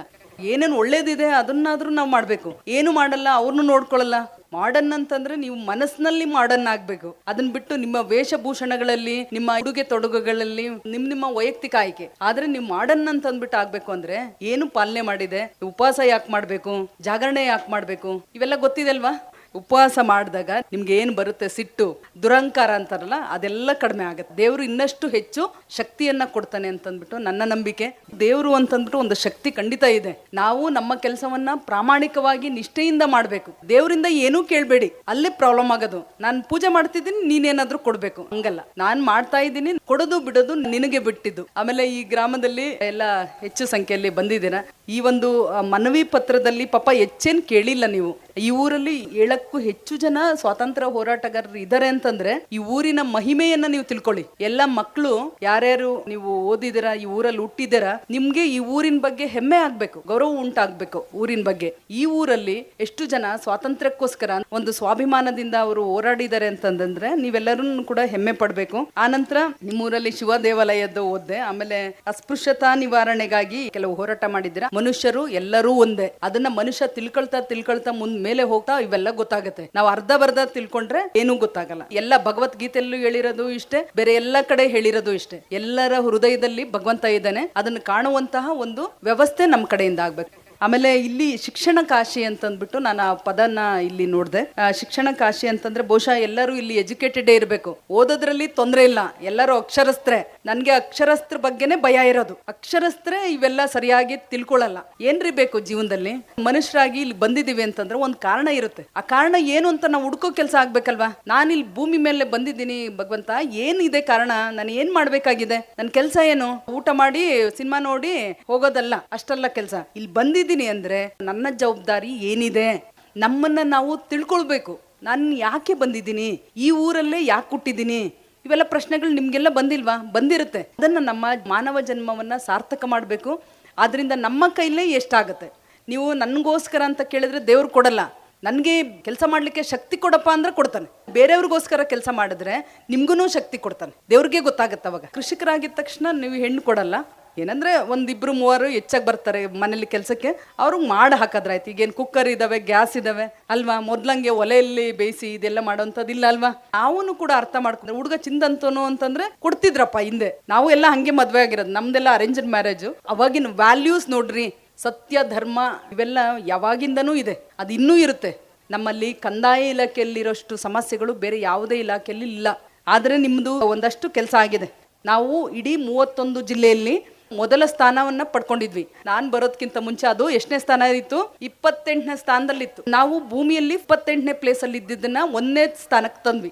ನಂದೊಬ್ಬಳದೇ ಎಫರ್ಟ್ ಅಲ್ಲ, ನಮ್ಮ ತಹಸೀಲ್ದಾರ್ ಇಲ್ಲೇ ಇದ್ದಾರೆ, ಅವ್ರನ್ನು ಬೇಕಾದ್ರೆ ಮಾತಾಡ್ಸೋಣ. ಪ್ರತಿ ವಾರದಲ್ಲಿ ಮಂಗಳವಾರ ನಾನು VC ತಗೊಳ್ತಿದ್ದೆ. ಪಾಪ ಸಾಮಾನ್ಯ ಜನರಿಗೆ ಗೊತ್ತಾಗಲ್ಲ. ಕಚೇರಿಯಲ್ಲಿ ಸಿಗೋದು ನಂಬರ್ 1. ಸಾರ್ವಜನಿಕರು ಯಾರ್ಯಾರು ಬರ್ತಾರೆ, ಹಿರಿಯ ನಾಗರಿಕರಾಗಿರ್ಬೋದು ಅಥವಾ ಬೇರೆ ಬೇರೆ ಸಮಸ್ಯೆಗಳನ್ನ ತಗೊಂಡ್ ಬರ್ಬೋದು, ಕಚೇರಿಯಲ್ಲಿ ನಾವು ಸಿಗ್ಬೇಕು ಎಲ್ಲಾ ಟೈಮಲ್ಲೂ. ನಾವು DC ಅಂತಂದ್ಬಿಟ್ಟು ಲೇಟ್ ಆಗಿ ಬರೋದು ಮತ್ತೆ ಬೇಗ ಹೋಗೋದು ಅದು ಮಾಡೋದಂಗಿಲ್ಲ. ಆನಂತರ ಬೇರೆ ಎಲ್ಲ ನಮ್ಮ ಡಿಜಿಟೈಸೇಷನ್ ಅಂತಂದ್ಬಿಟ್ಟು ಕಂದಾಯ ಇಲಾಖೆಯ ರೆಕಾರ್ಡ್ ರೂಮ್ದು ನಾವು ಡಿಜಿಟೈಸ್ ಮಾಡ್ತಾ ಇದೀವಿ. ಸರ್ಕಾರ ಕೊಟ್ಟಿರೋಂಥ ಪ್ರೋಗ್ರಾಮ್. ನಮ್ಮಲ್ಲಿ ಸರ್ಕಾರಿ ನೌಕರಿಯಲ್ಲಿ ಆ ಹೇಳಿದ್ದನ್ನ ಗೈಡ್ಲೈನ್ಸ್ ಇರುತ್ತಲ್ಲ, ಮಾನದಂಡಗಳ ಪ್ರಕಾರ ಮಾಡಿದ್ರೇನೆ ಬೇಕಾದಷ್ಟಾಯ್ತು. ಕೆಲಸ ಸರಿಯಾಗಿ ಮಾಡಲ್ಲ ಅಂತಂದ್ರೆ ಇದೆ, ಕೊಟ್ಟಿರ್ತಾರೆ ಗೈಡ್ಲೈನ್ಸು, ನಾವು ಅದನ್ನು ಸರಿಯಾಗಿ ಮಾಡಲ್ಲ. ನಾವು ಅದನ್ನು ಏನು ಮಾಡಿದ್ವಿ ಅಂತಂದ್ರೆ ಡಿಜಿಟೈಸೇಷನ್ದು ಕೂಡ ಫಸ್ಟ್ ಪ್ಲೇಸ್ ಬಂತು. ಇನ್ನೊಂದು ಹೇಳಬೇಕು, ಹಾಸನಾಂಬದು ಯಾಕೆ ನಾನು ಹೆಮ್ಮೆಯಿಂದ ಹೇಳ್ಕೊಳ್ತೀನಿ ಅಂತಂದ್ರೆ 3 ಕೋಟಿ ಇತ್ತು ಹಾಸನಾಂಬ ಬ್ಯಾಂಕ್ ಖಾತೆಯಲ್ಲಿ ನಮ್ಮ ದೇವಾಲಯದ್ದು. ನಾವು ಅಫ್ಕೋರ್ಸ್ ನಮಗೆ ಬಹಳಷ್ಟು ಟೀಕೆಗಳು ಬಂದವು. ಇವತ್ತೆಷ್ಟಿದೆ ಬ್ಯಾಂಕ್ ಅಲ್ಲಿ? 20 ಕೋಟಿ ಇದೆ. ಎಲ್ಲರೂ ಕಮರ್ಷಿಯಲೈಸ್ ಮಾಡಿದ್ರು. ನಾವು ನಮ್ಮೂರಿನ ದೇವರನ್ನ ಹೇಗೆ ನಾವು ನೋಡ್ಬೇಕು, ಎಷ್ಟು ಜನಕ್ಕೆ ತೋರಿಸ್ಬೇಕು, ನಮ್ಮ ಊರಿನ ಪವಾಡವನ್ನ ಬೇರೆಯವ್ರಿಗೆ ತೋರಿಸ್ಬೇಕು ಅಂತಂದ್ಬಿಟ್ಟು ನಾವು ಮಾಡಿದ್ದು ಬಹಳ ಅದ್ಭುತವಾಗಿ ಇದಾಯ್ತು. ನಿಮ್ಮಲ್ಲಿ ದರ್ಖಾಸ್ತಲ್ಲಿ ಮಂಜೂರಾತಿ ಆಗಿದೆಯಲ್ಲ, 90ರಿಂದ ಏನೇನು ಮಂಜೂರಾಗಿದೆ ಅದನ್ನೆಲ್ಲ ನಿಮ್ಮ ಹೆಸರಿಗೆ ಖಾತೆ ಮಾಡ್ಬೇಕಲ್ವಾ? ಈಗ ಒಂದ್ಯಾವುದೋ ಸರ್ಕಾರಿ ಜಮೀನಲ್ಲಿ ನಿಮ್ಗೆ ಜಮೀನು ಕೊಟ್ಟಿರ್ತಾರೆ, ಪೋಡಿ ದುರಸ್ತಿ ಅಂತಾರೆ. ಪೋಡಿ ದುರಸ್ತಿ ಮಾಡಿ ಕೊಡೋಂಥದ್ದು ನೋಡಿ, ಇಡೀ 31 ಜಿಲ್ಲೆಯಲ್ಲಿ ನಮ್ದು ಇವತ್ತು ಫಸ್ಟ್ ಪ್ಲೇಸ್ ಅಂತಂದ್ರೆ ಈ ಇನಿಷಿಯೇಟಿವ್ ತಗೊಂಡಿದ್ದು. ಇದನ್ನ ಈ ತರ ಮಾಡಬೇಕು. ರೈತರಿಗೆ ಇದರಿಂದ ಬಹಳಷ್ಟು ತೊಂದರೆಗೊಳಗಾಗಿದ್ದಾರೆ. ಅವ್ರ ಮಕ್ಕಳು ಮದುವೆ ಆಗಲಿ ಅಥವಾ ಅವ್ರು ಬೇರೆಯವ್ರಿಗೆ ಮಾರೋದಾಗ್ಲಿ, ಅವ್ರ ಹೆಸರು ಕೊಟ್ಟಿದೆ ಅಂತಂದ್ರೆ ಅವ್ರಿಗೆ ಪ್ರತ್ಯೇಕವಾದ RTC ಇದ್ರೆ ಅವ್ರ ಇಚ್ಛಾನುಸಾರ ಅವ್ರು ಏನಾದ್ರು ಮಾಡ್ಕೋಬೇಕು. ಆಮೇಲೆ ಪಿಂಚಣಿಗಳು ಏನಾದ್ರು ನಿಮ್ಗೆ ಬಂದಿಲ್ಲ, ಎಲ್ಲ DBT ಆಗಿದೆ, ಅದೇನಾದ್ರು ಬಂದ್ರೆ, ಆಮೇಲೆ ಹಿರಿಯ ನಾಗರಿಕರದು ಯಾವುದೇ ಕೆಲಸ ಮಾಡಿದ್ರು ಕೂಡ ಅದರಲ್ಲಿ ಪ್ರಾಮಾಣಿಕತೆ ಇರಬೇಕು ಅಂತಂದ್ಬಿಟ್ಟು ತಮ್ಗೆಲ್ಲರಿಗೂ ಹೇಳ್ತಾ, ಮೊದಲನೇದು ಬಾಗಿವಾಳು ಗ್ರಾಮದ ನವಭಾರತ ವಿದ್ಯಾಸಂಘದ ಆವರಣ ಸುಮಾರು 12 ಎಕರೆ ವಿಸ್ತಾರವಾಗಿದ್ದು ಕ್ರೀಡಾಂಗಣವನ್ನು ನಿರ್ಮಿಸಿಕೊಡಲು ವಿನಂತಿ. ಕ್ರೀಡಾಂಗಣವನ್ನು ನಿರ್ಮಿಸಿಕೊಡೋದು ಈ ಕ್ಷೇತ್ರದ ಶಾಸಕರನ್ನ ತಾವು ಕೇಳಬೇಕಾಗತ್ತೆ. ಶಾಸಕರ ಗಮನಕ್ಕೆ ನಾನು ತರ್ತೀನಿ. ಈ ಶಾಲೆಯ ಆವರಣದಲ್ಲಿ ಸರ್ಕಾರ ಹಾಗೂ ಶಿಕ್ಷಣ ಇಲಾಖೆ ಕಾರ್ಯಕ್ರಮ ನಡೆಸೋ ಒಂದು ಸಭಾಂಗಣ ನಿರ್ಮಿಸಿಕೊಡಲು. ಸಭಾಂಗಣ ಅಂದ್ರೆ ವೆಚ್ಚಗಳು ಎಲ್ಲಾಗುತ್ತೆ? DCಗೆ MLAsಗೆ ಬೇರೆಯವ್ರಿಗೆ ಕೊಡ್ಬೇಕೆ ಹೊರತು ನಾವೇ ನೇರವಾಗಿ ಇಂಪ್ಲಿಮೆಂಟ್ ಮಾಡಂಗಿಲ್ಲ. ಆದ್ರೆ ನಾನು ಏನ್ ಮಾಡ್ಬೋದು ಅಂತಂದ್ಬಿಟ್ಟು ಅವ್ರ ಜೊತೆ ಪ್ರತ್ಯೇಕವಾಗಿ ಮಾತಾಡ್ತೀನಿ. ಗ್ರಂಥ ಭಂಡಾರಕ್ಕೆ ಪೂರಕವಾದ ವಸ್ತುಗಳು ಮತ್ತು ಕ್ರೀಡಾ ಉಪಕರಣಗಳ ಸೌಲಭ್ಯಕ್ಕೆ ಸಹಕರಿಸಲು ಕೋರಿಕೆ. ನಮ್ಮಲ್ಲಿ ಸುಮಾರು ಒಂದು 100 ಶಾಲೆಗಳನ್ನ ದುರಸ್ತಿ ಮಾಡಿದ್ವಿ, ಕನ್ನಡ ಶಾಲೆಗಳನ್ನ. ಗ್ರಂಥ ಭಂಡಾರಕ್ಕೆ ಪೂರಕವಾದ ಪುಸ್ತಕಗಳು, ಕ್ರೀಡಾ ಉಪಕರಣಗಳದ್ದು ನಾವು ಕೊಡ್ಸೋಣಂತೆ. 4ನೇದು ತಿಪಟೂರು ರಸ್ತೆಯ ಮಾರ್ಗದಲ್ಲಿ ಬಾಗಿವಾಳು ಗ್ರಾಮದಿಂದ ತುಮಕೂರು ಜಿಲ್ಲೆಯನ್ನು ಸಂಪರ್ಕಿಸುವ ಕಿರಿದಾದ ರಸ್ತೆ ಇರುವುದರಿಂದ ವಾಹನ ಮತ್ತಿತರ ಸಂಚಾರಕ್ಕೆ ಅನುಕೂಲವಾಗಲು 30 ಅಡಿ ರಸ್ತೆಯನ್ನು ವಿಸ್ತರಿಸಿ ಡಾಂಬರೀಕರಣ. PWD ಅವ್ರಿಗೆ ಇರುತ್ತೆ, ಈಗಾಗಲೇ ಅಕ್ವಿಸಿಷನ್ ಎಲ್ಲ ಆಗಿರುತ್ತೆ. ವಿಸ್ತರಿಸಿ ಅಂತಂದ್ರೆ ಇದನ್ನು ಕೂಡ ಶಾಸಕರು ಆ ದೊಡ್ಡ ಮಟ್ಟದಲ್ಲಿ ಆಗ್ಬೇಕು. ನಾನು ತಮ್ಗೆ ಕೊಡ್ಲಿಕ್ಕಾಗೋದು ನಮ್ ಕ್ರೀಡಾ ಸೌಲಭ್ಯ, ಗ್ರಂಥ ಭಂಡಾರಕ್ಕೆ ಪೂರಕವಾದ ಪುಸ್ತಕಗಳನ್ನ ಕೊಡಿಸ್ತೀನಿ, ಆಮೇಲೆ ಕ್ರೀಡಾ ಸಾಮಗ್ರಿಗಳನ್ನ ಕೊಡಿಸ್ತೀವಿ. ತೆಂಗಿನ ಬೆಳೆದು ನುಸಿ ರೋಗದ್ದು ತಾವು ಹೇಳಿದ್ರಿ, ನಾನು ಖಂಡಿತ ನಮ್ಮ ಹಾರ್ಟಿಕಲ್ಚರ್ ಅವ್ರಿಗೆ ಹೇಳ್ತೀನಿ. ನೀರಾವರಿದು ಕೇಳಿದ್ರಿ, ನೀರಾವರಿ ನಿಮ್ಮ MLA ಸರ್ನ ರಿಕ್ವೆಸ್ಟ್ ಮಾಡಬೇಕು. ಅರ್ಜಿ ಕೊಟ್ಟಿದ್ರೆ ನೋಡಿ ನಮ್ಮ ಕಡೆಯಿಂದ ಏನು ಕೆಲಸ ಆಗಬೇಕು, ನಾನು ಸುಮ್ಮನೆ ಇಲ್ಲಿ ಹೇಳಿ ಹೋಗಕ್ಕೆ ಬಂದಿಲ್ಲ, ನಮಗೇನು ನುಡಿದಂತೆ ನಡೆಯಬೇಕು. ನಿಮ್ಮ ಸಂಸ್ಕಾರ ಅಂತಾರಲ್ಲ, ನೀವು ಏನು ನಂಬಿರ್ತೀರಾ ಅದನ್ನ ಕರೆಕ್ಟಾಗಿ ಸರಿಯಾಗಿ ಎಲ್ಲರ ಹಿತಕ್ಕೋಸ್ಕರ ಬಳಸೋದು ಸಂಸ್ಕಾರ. ಎಲ್ಲರಿಗೂ ಒಳ್ಳೇದಾಗಲಿ ಅಂತಂದ್ಬಿಟ್ಟು ಹೇಳ್ತಾ ನನ್ನ ಮಾತುಗಳನ್ನ ಮುಗಿಸ್ತೀನಿ. ಜೈ ಹಿಂದ್, ಜೈ ಕರ್ನಾಟಕ. ಬಾಗಿವಾಳಿನ ಈ ಒಂದು ಹಳ್ಳಿ ಧ್ವನಿ ಕಾರ್ಯಕ್ರಮಕ್ಕೆ ಬಂದು ಇದುವರೆಗೆ ಸುದೀರ್ಘವಾಗಿ ಬಹಳ ಚೆನ್ನಾಗಿ ಮಾತನಾಡಿದಂತಹ ಜಿಲ್ಲಾಧಿಕಾರಿಗಳಾದ ಶ್ರೀಮತಿ ಸಿ ಸತ್ಯಭಾಮ ಇವರಿಗೆ ತಮ್ಮೆಲ್ಲರ ಪರವಾಗಿ ಧನ್ಯವಾದಗಳು. ಬಾಗಿವಾಳಿನ ಪ್ರಾಚೀನ ಇತಿಹಾಸವನ್ನ ಕುರಿತು ಡಾಕ್ಟರ್ ಬರಾಳ್ ಶಿವರಾಮ್ ಅವರು ಮಾತನಾಡಬೇಕು ಅಂತ ಹೇಳಿ ಅವರಲ್ಲಿ ವಿನಂತಿ. ನಿವೃತ್ತ ಉಪನ್ಯಾಸಕರು, ಚನ್ನರಾಯಪಟ್ಟಣದವರು, ಊರಿನ ಶಾಸನಗಳು ಮತ್ತೆ ಇಲ್ಲಿನ ಸ್ವಾತಂತ್ರ್ಯ ಹೋರಾಟಗಾರರು ಹಾಗೂ ಪ್ರಾಚೀನ ಇತಿಹಾಸವನ್ನ ಕುರಿತು ಅವರು ಮಾತನಾಡ್ತಾರೆ. ಈ ಗ್ರಾಮದ ಪ್ರಾಚೀನತೆ ಕುರಿತಂತೆ 7 ಶಾಸನಗಳು ಈ ಗ್ರಾಮದಲ್ಲಿ ದೊರಕಿವೆ. ಅವುಗಳಲ್ಲಿ 5 ಶಾಸನಗಳು ಹೊಯ್ಸಳ ಮತ್ತು ವಿಜಯನಗರ ರಾಜರುಗಳ ಆಡಳಿತ, ದೇವಾಲಯಗಳ ನಿರ್ಮಾಣಕ್ಕೆ ಸಂಬಂಧಿಸಿದ ಮಾಹಿತಿಯನ್ನು ತಿಳಿಸಿದರೆ, ಇನ್ನೆರಡು ವೀರಗಲ್ಲುಗಳಾಗಿದ್ದು ಈ ಭಾಗದಲ್ಲಿ ಯೋಧರು ನಡೆಸಿದ, ರಾಜರು ನಡೆಸಿದ ಯುದ್ಧವನ್ನು ತಿಳಿಸುವಂಥ ಶಾಸನಗಳಾಗಿವೆ. ಮುಖ್ಯವಾಗಿ ನಾನು ಈ ಊರಿನ ಸ್ವಾತಂತ್ರ್ಯ ಹೋರಾಟಗಾರರು, ಈ ಊರನ್ನು ಕಟ್ಟಿದವರು ಅಂತ ಕೂಡ. ಮೊದಲಿಗೆ ಬಿ ಚಿಕ್ಕಣ್ಣ ಅವರ ಬಗ್ಗೆ ನಾನು ಹೇಳ್ತೇನೆ. ಬಿ ಚಿಕ್ಕಣ್ಣ ಅವರು 1935ರಲ್ಲಿ ಮೈಸೂರು ಪ್ರಜಾಪ್ರತಿನಿಧಿ ಸಭೆಯ ಸದಸ್ಯರಾಗಿ ಇದ್ಕೊಂಡವರು. ಪ್ರಜಾಪ್ರತಿನಿಧಿಯ ಸದಸ್ಯರು ಅಂದರೆ ಈಗಿನ MLA ಅವ್ರ ಥರ. ಅವರು ಅಲ್ಲಿ ಮೈಸೂರಿನಲ್ಲಿ ಮತ್ತು ಭಾರತದ ದೇಶದಲ್ಲಿ ಏನು ಸ್ವಾತಂತ್ರ್ಯದ ಬಗ್ಗೆ ವಿಚಾರಗಳು, ಏನು ಕಲ್ಲಣಗಳು, ಯಾವ ರೀತಿಯ ಕಾರ್ಯಕ್ರಮಗಳು ನಡೀತಾ ಇದೆ ಅನ್ನೋ ವಿಚಾರವನ್ನು ಈ ಭಾಗದ ಯುವಕರಿಗೆ ಹೇಳಿ ಸ್ವಾತಂತ್ರ್ಯ ಸಂಗ್ರಾಮಕ್ಕೆ ಈ ಊರನ್ನ ಸಜ್ಜುಗೊಳಿಸ್ತಂಥವ್ರು. ಅದೇ ಹಾದಿನಲ್ಲಿ ಬಂದಂಥವರು ಬಿ ಚಿಕ್ಕಣ್ಣ ಅವರು. ಬಿ ಚಿಕ್ಕಣ್ಣ ಅವರು 3 ಸಾರಿ 1939ರಲ್ಲಿ, 1947ರಲ್ಲಿ, 1947ರಲ್ಲಿ ಅವರ ಒಟ್ಟು ಸೆರೆಮನೆಯ ವಾಸದ ಅವಧಿ 1.5 ವರ್ಷಗಳು. ಹಾಗೆಯೇ 1942, 1947ರಲ್ಲಿ ಬಿ ನಂಜಪ್ಪನವರು ಸೆರೆಮನೆ ವಾಸವನ್ನು 7 ತಿಂಗಳ ಕಾಲ ಅನುಭವಿಸಿದ್ದಾರೆ. ಅದೇ ರೀತಿ ಅಂಗಡಿ ಮನೆ ಚಿಕ್ಕಣ್ಣ ಅವರು, ಇವರ ಸಮಕಾಲೀನರೇ. ಅವರು ಕೂಡ 1939 ಅರಣ್ಯ ಚಳುವಳಿ, 1942ರ ಕ್ವಿಟ್ ಇಂಡಿಯಾ ಚಳುವಳಿ, 1947ರ ಅರಮನೆ ಚಳುವಳಿಯಲ್ಲಿ ಭಾಗವಹಿಸಿ ಅವರು ಕೂಡ 7 ತಿಂಗಳ ಕಾಲ ಜೈಲು ಶಿಕ್ಷೆಯನ್ನು ಅನುಭವಿಸಿದ್ದಾರೆ. ಅದಾದಮೇಲೆ ಬೊಮ್ಮೇಗೌಡರ ನಂಜೇಗೌಡ ಅಂತ ಅವರು ಕೂಡ 1939, 1942, 1947ರಲ್ಲಿ ಸ್ವಾತಂತ್ರ್ಯ ಹೋರಾಟ ಮಾಡಿ ಜೈಲು ಶಿಕ್ಷೆಯನ್ನು ಅನುಭವಿಸಿ ನಂತರ ಗ್ರಾಮದ ಉದ್ಧಾರಕ್ಕೆ ತೊಡಗಿಸ್ಕೊಂಡಂಥವ್ರು. ಅದೇ ಹಾದಿನಲ್ಲಿ ಬಂದಂಥ ಈ ಲಕ್ಕೇಗೌಡರು ಮತ್ತು ಸುಬ್ಬೇಗೌಡರು ದಾಖಲೆಗಳು ಸ್ವಲ್ಪ ಕಡಿಮೆ ಇವೆ. ಕಾರಣ ಏನು ಅಂದರೆ 1947ರಲ್ಲಿ ಜೈಲಿಗೆ ಹೋಗಿರೋದು ಬಿಟ್ಟರೆ 39-42ರಲ್ಲಿ ಅವ್ರದ್ದು ದಾಖಲೆಗಳಿಲ್ಲ. ಇನ್ನೊಂದು ಕಾರಣ ಏನು ಅಂದರೆ 1947 ನಂತರ ಸ್ವಾತಂತ್ರ್ಯ ಬಂದಾಗ ಲಕ್ಕೇಗೌಡರು ವಿದ್ಯಾಭ್ಯಾಸವನ್ನು ಮುಂದುವರಿಸಿ ತಹಸೀಲ್ದಾರ್ ಆಗಿ, ಜಿಲ್ಲಾಧಿಕಾರಿಗಳಾಗಿ ಜನ ಸೇವೆಯನ್ನು ಮಾಡಿದ್ದಾರೆ. ಅದೇ ರೀತಿ 1960ರಲ್ಲೇ ಸುಬ್ಬೇಗೌಡರು ತೀರ್ಕೊಂಡದ್ರಿಂದ ಅವರಿಗೆ ಪೆನ್ಷನ್ ಆಗಲಿ, ಬೇರೆ ರೀತಿಯ ವ್ಯವಸ್ಥೆ ಆಗಲಿ ಅವರಿಗೆ ಸಿಗದಲೇ ಇರೋದ್ರಿಂದ ಅವ್ರ ಮಾಹಿತಿ ಸ್ವಲ್ಪ ಕಡಿಮೆ ಇದೆ. ಹೀಗೆ 7 ಜನರು ಕೂಡ ಸ್ವಾತಂತ್ರ್ಯ ಹೋರಾಟದಲ್ಲಿ ಭಾಗವಹಿಸಿ ಸ್ವಾತಂತ್ರ್ಯ ನಂತರ ಬಹಳಷ್ಟು ಒಳ್ಳೆಯ ಕೆಲಸವನ್ನು ನಿಮ್ಮ ಊರಿಗೆ ಮಾಡಿದ್ದಾರೆ. ಮೊದಲನೇದು ಅಂತಂದರೆ ಶಿಕ್ಷಣ ಕ್ಷೇತ್ರಕ್ಕೆ ಆ ಮಹನೀಯರು ಸಲ್ಲಿಸಿರುವಂಥ ಸೇವೆ. 1920ಕ್ಕೂ ಮೊದಲು ಈ ಊರಿನಲ್ಲಿ ಗುರುಸಿದ್ದಪ್ಪನವರ ಗುರುಮಠ ಅಂತ ನಡೀತಾ ಇತ್ತು. ಅದನ್ನು ಸುತ್ತಮುತ್ತಲ ಹಳ್ಳಿಯಿಂದ ಕೂಡ ಆ ಗುರುಮಠಕ್ಕೆ ಜನ ಮಕ್ಕಳನ್ನು ಕಳಿಸ್ತಾ ಇದ್ರು. ಬರೀ ಓದು ಬರಹ ಮಾತ್ರ ಅಲ್ಲ, ವ್ಯಾಯಾಮ ಶಿಕ್ಷಣ, ನೈತಿಕ ಶಿಕ್ಷಣ, ಈ ಥರದ್ದು ಮತ್ತೆ ಊರನ್ನ ಸ್ವಚ್ಛಗೊಳಿಸುವಂಥದ್ದು ಇದೆಲ್ಲನೂ ಆ ಗುರುಸಿದ್ದಪ್ಪನವರು ಮಾಡ್ತಾರೆ. ಬಿ ನಂಜಪ್ಪನವರು ಕುಂಟ್ಕೊಂಡು ಓಡಾಡೋರಂತೆ. ಅವರು ಕುಂಟ ಕೂಡ ಹುಡುಗರನ್ನೆಲ್ಲ ಕಟ್ಟಿ ಗ್ರಾಮದ ಕೆಲಸವನ್ನು ಮಾಡೋಕ್ಕೆ ಅಲ್ಲಿಂದಲೇ ಪ್ರೇರೇಪಿಸಿದಂಥದ್ದನ್ನ ನೋಡಿ. 1930ರಲ್ಲಿ ಈ ಊರಿಗೆ ಸರ್ಕಾರಿ ಶಾಲೆ ಪ್ರಾರಂಭ ಆಗ್ತದೆ. ಮನೆಗಳಲ್ಲೇ ಅವರವರೇ ಕೊಟ್ಟು ನಡೆಸ್ತಾ ಇರ್ತಾರೆ. ಆ ನಂತರ 37ರಲ್ಲಿ ಸರ್ಕಾರಿ ಕಟ್ಟಡವನ್ನು ಗ್ರಾಮದ ನೆರವಿನಿಂದಲೇ ಕಟ್ತಾರೆ. ಅವಾಗ ಅನುದಾನ ಅಂದರೆ ಸರ್ಕಾರಿ ಪೂರ್ತಿ ಬರ್ತಿರ್ಲಿಲ್ಲ. 40% ಸರ್ಕಾರ ಕೊಡ್ತಿತ್ತು, 60% ಜನರಿಂದ ಅನುದಾನವನ್ನು ಪಡಿಬೇಕಾಯಿತು. ಹಾಗಾಗಿ ಈ ಊರಿನ ಮರ, ಮುಟ್ಟು, ಜಾಗ ಈ ರೀತಿ ಎಲ್ಲ ಕೊಟ್ಟು ಸ್ಕೂಲ್ನ ಕಟ್ಟಿತ್ತು. ಆ ಸ್ಕೂಲ್ನ ಕಟ್ಟಿದ ಮೇಲೆ ಊರಿಗೆ ಒಂದು ದೊಡ್ಡ ಹೆಸರು ಬರುತ್ತೆ. ಆ ಹೋರಾಟಗಾರರನ್ನ ನಾವು ಈ ದೃಷ್ಟಿನಲ್ಲಿ ನೆನಬೇಕಾಗಿದೆ. ಒಂದು, ನಮಗೆ ಸ್ವಾತಂತ್ರ್ಯ ತಂದುಕೊಟ್ಟಿದ್ದು. ಇನ್ನೊಂದು, ನಮ್ಮ ಊರಿನ ಜನರಲ್ದಲೇ, ಯುವಕರಲ್ದಲೇ ಸುತ್ತಮುತ್ತಲ ಗ್ರಾಮಗಳ ಜನರ ಶಿಕ್ಷಣವನ್ನು ಮಾಡಿದ್ದು. ಮತ್ತು ಇವರು ಹೆಚ್ಚು ಆದಾಗ ಈ ಊರಿನಿಂದ ಹೊರಗಡೆಯಿಂದ ಮಕ್ಕಳು ಬಂದಾಗ 1940ರ ಕಾಲಕ್ಕೇ ಒಂದು ವಸತಿ ಶಾಲೆಯನ್ನು ಮಾಡೋದು. ವಸತಿ ಶಾಲೆ ಅಂದರೆ ಯಾವ ರೀತಿ?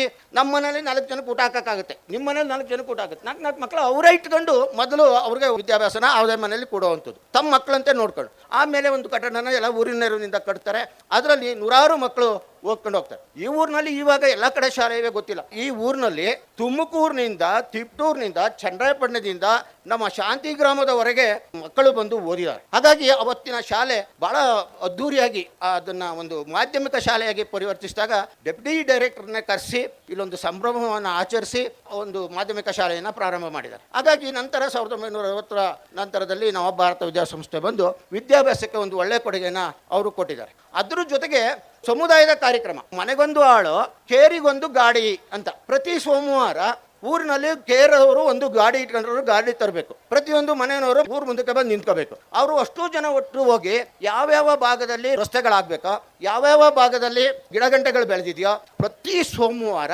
ಅವರು ಊರಿನ ಕೆಲಸವನ್ನು, ಸಮುದಾಯದ ಕೆಲಸವನ್ನು ಮಾಡಿಸ್ತಿದ್ರಂತೆ. ಅವ್ರ ನಂತರನೂ ಕೂಡ ಅದು ನಡ್ಕೊಂಬಂದಿತ್ತು ಅಂತ ನಮ್ಮ ಹಿರಿಯರು ಮಾತಾಡ್ತಾ ಇದ್ರು. ಇತ್ತೀಚೆಗೆ ಗ್ರಾಮ ಪಂಚಾಯತಿ ಇದೆ, ಗ್ರಾಮ ಪಂಚಾಯತ್ ಅನುದಾನ ಬರುತ್ತೆ, ಅವ್ರು ಮಾಡ್ತಾರೆ ಅನ್ನೋ ವಿಚಾರ.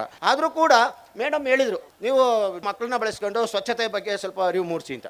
ಅಂಥ ಕೆಲಸಗಳು ಬರೀ ಮಾತಲ್ಲಾಗಿಲ್ಲ, ಈ ಊರಲ್ಲಿ ದೊಡ್ಡ ಮಟ್ಟದಲ್ಲಿ ಆಗಿದೆ. ಅಂಥವ್ರನ್ನ ನಾವು ಅನುಸರಿಸಬೇಕಾಗಿರೋದು ನಮ್ಮ ಕರ್ತವ್ಯ ಅಂತ ಹೇಳ್ತಾ ಇದ್ದೇನೆ.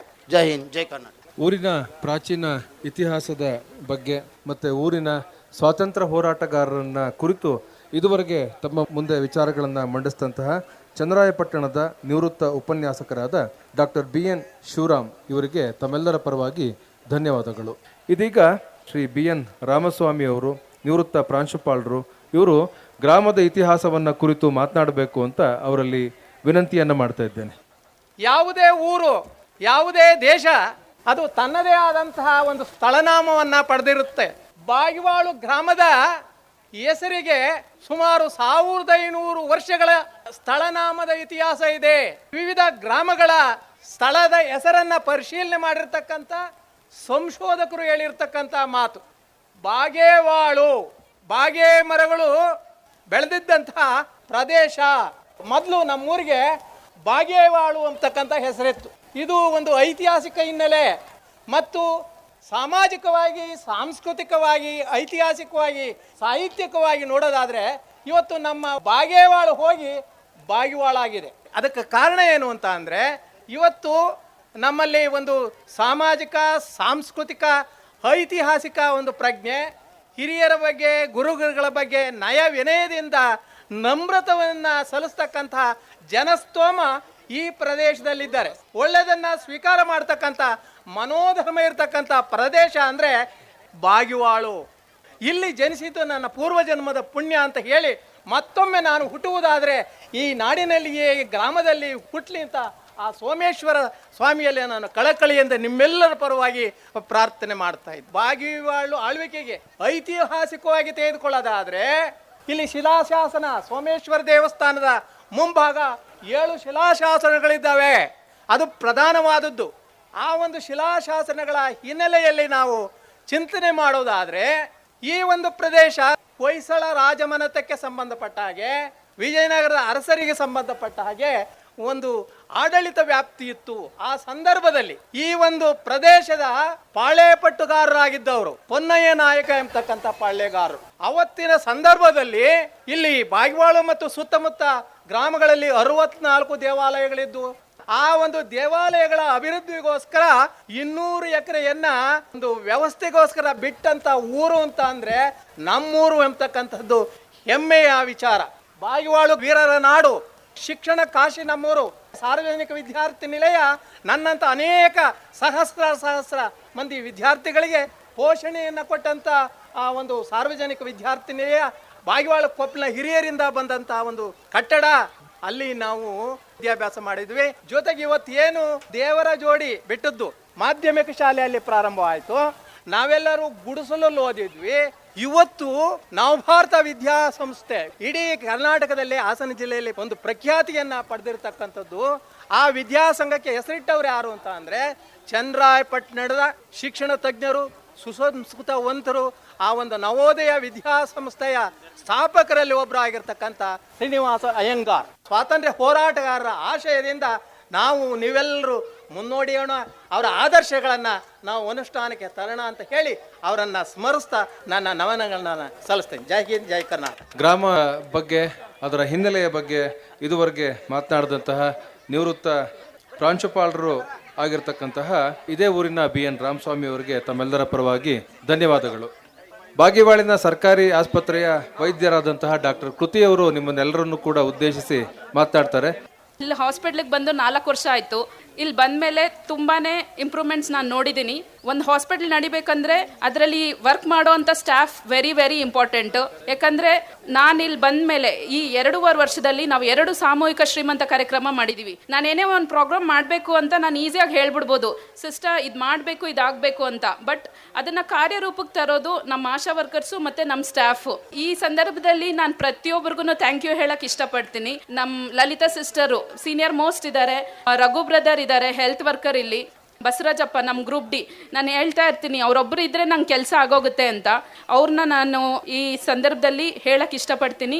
ಪಂಕಜ ಸಿಸ್ಟರು ಮತ್ತು ರಂಜಿತಾ ಸಿಸ್ಟರು ಇವರೆಷ್ಟು ಸ್ಟಾಫ್ ಇದ್ದು ಆಶಾ ವರ್ಕರ್ಸ್ ಇಲ್ಲ ಅಂದರೆ ಯಾವ ಕೆಲಸನೂ ನಮ್ಮಲ್ಲಿ ಆಗಲ್ಲ. ನಮ್ಮ ಎಲ್ಲ ಆಶಾ ವರ್ಕರ್ಸ್ಗೂ all 10 members, Latha, Shailaja, Usha, Dhanalakshmi, Geetha, Meghamala, Pushpavathi, Meenakshi, Shashi and Mamatha, ಎಲ್ಲ ಆಶಾ ವರ್ಕರ್ಸ್ಗೂ ಈ ಸಂದರ್ಭದಲ್ಲಿ ನಾನು ಥ್ಯಾಂಕ್ ಯು ಹೇಳ್ತೀನಿ. ಬಿಕಾಸ್ 2024ಅಲ್ಲಿ ನಾವು 21 ಕ್ಯಾಂಪ್ ಮಾಡಿದ್ದೀವಿ. ಅದು ಕಣ್ಣಿನ ಕ್ಯಾಂಪ್ ಇರ್ಬೋದು, ನರರೋಗ ತಪಾಸಣೆ ಇರ್ಬೋದು, ಶ್ರೀಮಂತ ಕಾರ್ಯಕ್ರಮ ಇರ್ಬೋದು, ಬ್ಲಡ್ ಡೊನೇಷನ್ ಕ್ಯಾಂಪ್ 3 ಮಾಡಿದ್ದೀವಿ. ಆ ಕ್ಯಾಂಪ್ಗಳಾಗಬೇಕಂದ್ರೆ ಈಸಿಯಾಗಿ ಆಗಲ್ಲ. ನಾವು ಟಾರ್ಗೆಟ್ಸ್ ಕೊಡ್ತೀವಿ, ಆ ಟಾರ್ಗೆಟ್ ತಕ್ಕನಂಗೆ ಅವರು ರೆಸ್ಪಾಂಡ್ ಮಾಡಬೇಕು. ಆಶಾ ವರ್ಕರ್ಸ್ ಇರ್ಬೋದು ಮತ್ತು ಸ್ಟಾಫ್ ಇರ್ಬೋದು. ನಮ್ಮ ಕೋಆರ್ಡಿನೇಷನ್ ಚೆನ್ನಾಗಿರೋದ್ರಿಂದಾನೇ ನಾವು ಈ ಕೆಲಸಗಳೆಲ್ಲ ಮಾಡೋಕ್ಕಾಗ್ತಾ ಇರೋದು. ಎಲ್ಲರಿಗೂ ಥ್ಯಾಂಕ್ ಯು. ನ್ಯಾಷನಲ್ ಪ್ರೋಗ್ರಾಮ್ಸ್ಗೆ ಬಂದರೆ ನಮ್ಮಲ್ಲಿ ಇವಾಗ ಆಲ್ರೆಡಿ 50 ಥರ ನ್ಯಾಷನಲ್ ಪ್ರೋಗ್ರಾಮ್ ಇದೆ. ಅದರಲ್ಲಿ ನೀವು ನೋಡಿರ್ಬೋದು, ಇವಾಗ ಹೊಸದಾಗಿ ನಾವು ಅನಿಮಿಯಾ ಮುಕ್ತ ಭಾರತ ಅಂತ ಮಾಡ್ತಾ ಇದ್ದೀವಿ. ಅದನ್ನು ನಾವು ಸ್ಕೂಲ್ ಲೆವೆಲಿಂದನೇ ಸ್ಟಾರ್ಟ್ ಮಾಡಿದ್ದೀವಿ. ಪೇರೆಂಟ್ಸ್ ಇದ್ರೆ ಗೊತ್ತಿರುತ್ತೆ, ಅಮ್ಮ ಬಂದರು, ಚುಚ್ಚಿದ್ರು, ಇಷ್ಟಿದೆ ಹಿಮೋಗ್ಲೋಬಿನ್ ಅಂತ ಹೇಳೋದ್ರು ಅಂತ. ನಾನು ಎಲ್ಲ ಜನಗೆ ಏನು ರಿಕ್ವೆಸ್ಟ್ ಮಾಡೋದಂದರೆ, ನಮ್ಮಲ್ಲಿ ಪ್ರೋಗ್ರಾಮ್ಸ್ ಹೊಸದು ಬರ್ತಾನೆ ಇರುತ್ತೆ. ಸೊ ದಯವಿಟ್ಟು ಆಶಾ ವರ್ಕರ್ಸ್ ಏನಾದರೂ ಆಧಾರ್ ಕಾರ್ಡ್ ಬೇಕು ಅಥವಾ ರೇಷನ್ ಕಾರ್ಡ್ ಬೇಕು ಅಂತ ಕೇಳಿದಾಗ ಅವ್ರಿಗೆ ಸಹಕರಿಸಿ. ಬಿಕಾಸ್ ಪ್ರತಿ ಸರ್ತಿನೂ ಹೊಸ ಪ್ರೋಗ್ರಾಮ್ಸ್ ಆ್ಯಡ್ ಆಗ್ತಾ ಹೋಗ್ತಾನೆ ಇರುತ್ತೆ. ಹಾಗಾಗಿ ನಾವು ಅದನ್ನು ಬಿಡಕ್ಕೆ ಬರಲ್ಲ. ನಾವು ಅವ್ರಿಗೆ ಹೇಳಲೇಬೇಕು, ಅವ್ರು ನಿಮ್ಮ ಹತ್ರ ಮಾಹಿತಿ ತಗೊಳ್ಳೇಬೇಕು. ಇಷ್ಟು ದಿವಸ ಎಲ್ಲ ಕೋಆಪರೇಟಿವ್ ಆಗಿದ್ದೀರಾ, ದಯವಿಟ್ಟು ಮುಂದೇನು ಇದೇ ಥರ ಎಲ್ಲರೂ ಕೋಆಪರೇಟ್ ಮಾಡಬೇಕು ಅಂತ ನಾನು ಕೇಳ್ಕೊಳ್ತೀನಿ. 50 ನ್ಯಾಷನಲ್ ಪ್ರೋಗ್ರಾಮ್ಸ್ ಇದೆ, ಅದು ನಿಮ್ಗೆ ಗೊತ್ತಿರೋದೆ. ಅದರಲ್ಲಿ PMSME ಅಂದರೆ ಎವ್ರಿ ತಿಂಗಳು 9ನೇ ತಾರೀಕು ಹೆಣ್ಮಕ್ಳ ತಪಾಸಣೆಗೆ ಅಂತಲೇ ನಾವು ಅದನ್ನು ಗರ್ಭಿಣಿಯರಿಗೆ ಅದನ್ನು ಮೀಸಲು ಮಾಡಿದ್ದೀವಿ. ಮತ್ತು 24ನೇ ತಾರೀಕು ಹೈ ರಿಸ್ಕ್ ಪ್ರೆಗ್ನೆನ್ಸಿ ಇರ್ತಾರೆ. ಫಾರ್ ಎಕ್ಸಾಂಪಲ್ ಇವಾಗ ಡಯಾಬಿಟಿಸ್ ಇರ್ಬೋದು, hypertension, twin pregnancy, obesity, ಈ ಥರ ಇರೋರಿಗೆ ಸ್ಪೆಷಲ್ ಆಗಿ ಈ ತಿಂಗಳಲ್ಲಿ ಇನ್ನೊಂದು ದಿವಸ ನಾವು ಕರೆದು ತಪಾಸಣೆ ಮಾಡ್ತೀವಿ. ಅಂಥ ದಿವಸಗಳನ್ನ ಸದುಪಯೋಗ ಪಡಿಸ್ಕೊಳ್ಳಿ. ದಯವಿಟ್ಟು ಆ ಡೇಸು ಮಿಸ್ ಮಾಡಬೇಡಿ. ಬಿಕಾಸ್ ಅಂಥ ದಿವಸ ನಿಮಗೆ ಆಶಾ ವರ್ಕರ್ಸ್ ಫೋನ್ ಮಾಡಿ ಇನ್ಫಾರ್ಮ್ ಮಾಡಿರ್ತಾರೆ. ಆ ದಿನಗಳನ್ನ ದಯವಿಟ್ಟು ಬಂದು ಅಟೆಂಡ್ ಮಾಡಿ. ಮತ್ತು TB ಮುಕ್ತ ಭಾರತ ಇರ್ಬೋದು, ಡೆಂಗ್ಯೂ ಇರ್ಬೋದು. ನಮ್ಮದು ಪ್ರಾಥಮಿಕ ಆರೋಗ್ಯ ಕಡೆಯಿಂದ ಕಾಯಿಲೆ ತಡೆಗಟ್ಟೋದು ನಮ್ಮದು ಮುಖ್ಯ ಧ್ಯೇಯ ಆಗಿರಬೇಕು. ಕಾಯಿಲೆ ಬಂದಮೇಲೆ ಟ್ರೀಟ್ಮೆಂಟ್ ಎಲ್ಲರೂ ಕೊಡ್ತಾರೆ, ಕಾಯಿಲೆ ಬರದೇ ಇರೋಂಗೆ ತಡೆಗಟ್ಟಬೇಕು ಅಂತ ನಾನು ಇಲ್ಲಿ ಇಂಪಾರ್ಟೆನ್ಸ್ ಹೇಳ್ತಾ ಇದ್ದೀನಿ. ಡೆಂಗ್ಯೂ, ಮಲೇರಿಯಾ, ಚಿಕನ್ ಗುನ್ಯಾ ಇದೆಲ್ಲ ಸೊಳ್ಳೆಗಳು ಹರಡೋದ್ರಿಂದ ಇರೋದಕ್ಕೆ ನಿಮ್ಮ ಅಕ್ಕಪಕ್ಕ ಕ್ಲೀನಾಗಿ ಇಟ್ಕೊಳ್ಳಿ. ಎಷ್ಟು ಸಾಧ್ಯ ಆದರೆ ಅಷ್ಟು ಕ್ಲೀನಾಗಿ ಇಟ್ಕೊಳ್ಳಿ. ಎವ್ರಿ ಫ್ರೈಡೇ ಒಂದು ಡ್ರೈ ಡೇ ಅಂತ ಮಾಡ್ಕೊಳ್ಳಿ. ಸೊಳ್ಳೆ ಕಡಿಮೆ ಆದರೆ ಅಥವಾ ಲಾರ್ವಾ ಕಡಿಮೆ ಆದರೆ, ಸೋರ್ಸ್ ರಿಡಕ್ಷನ್ ಅಂತ ನಾವೇನು ಹೇಳ್ತೀವಿ, ಅದು ಕಡಿಮೆ ಆದರೆ ಡೆಫಿನೆಟ್ಲಿ ಕಾಯಿಲೆನೂ ಕಡಿಮೆ ಆಗುತ್ತೆ. ಅದು ಬಿಟ್ಟು ಲೆಪ್ರಸಿ ಇರ್ಬೋದು, ಬ್ಲೈಂಡ್ನೆಸ್ ಇರ್ಬೋದು, ಫೈಲೇರಿಸಿಸ್ ಇರ್ಬೋದು, ಅಂದರೆ ಆನೆಕಾಲು, ಇದೆಲ್ಲಾನು ಪ್ರತಿಯೊಂದಕ್ಕೂ ನಮ್ಮಲ್ಲಿ ಟ್ರೀಟ್ಮೆಂಟ್ ಅವೈಲೇಬಲ್ ಇರುತ್ತೆ.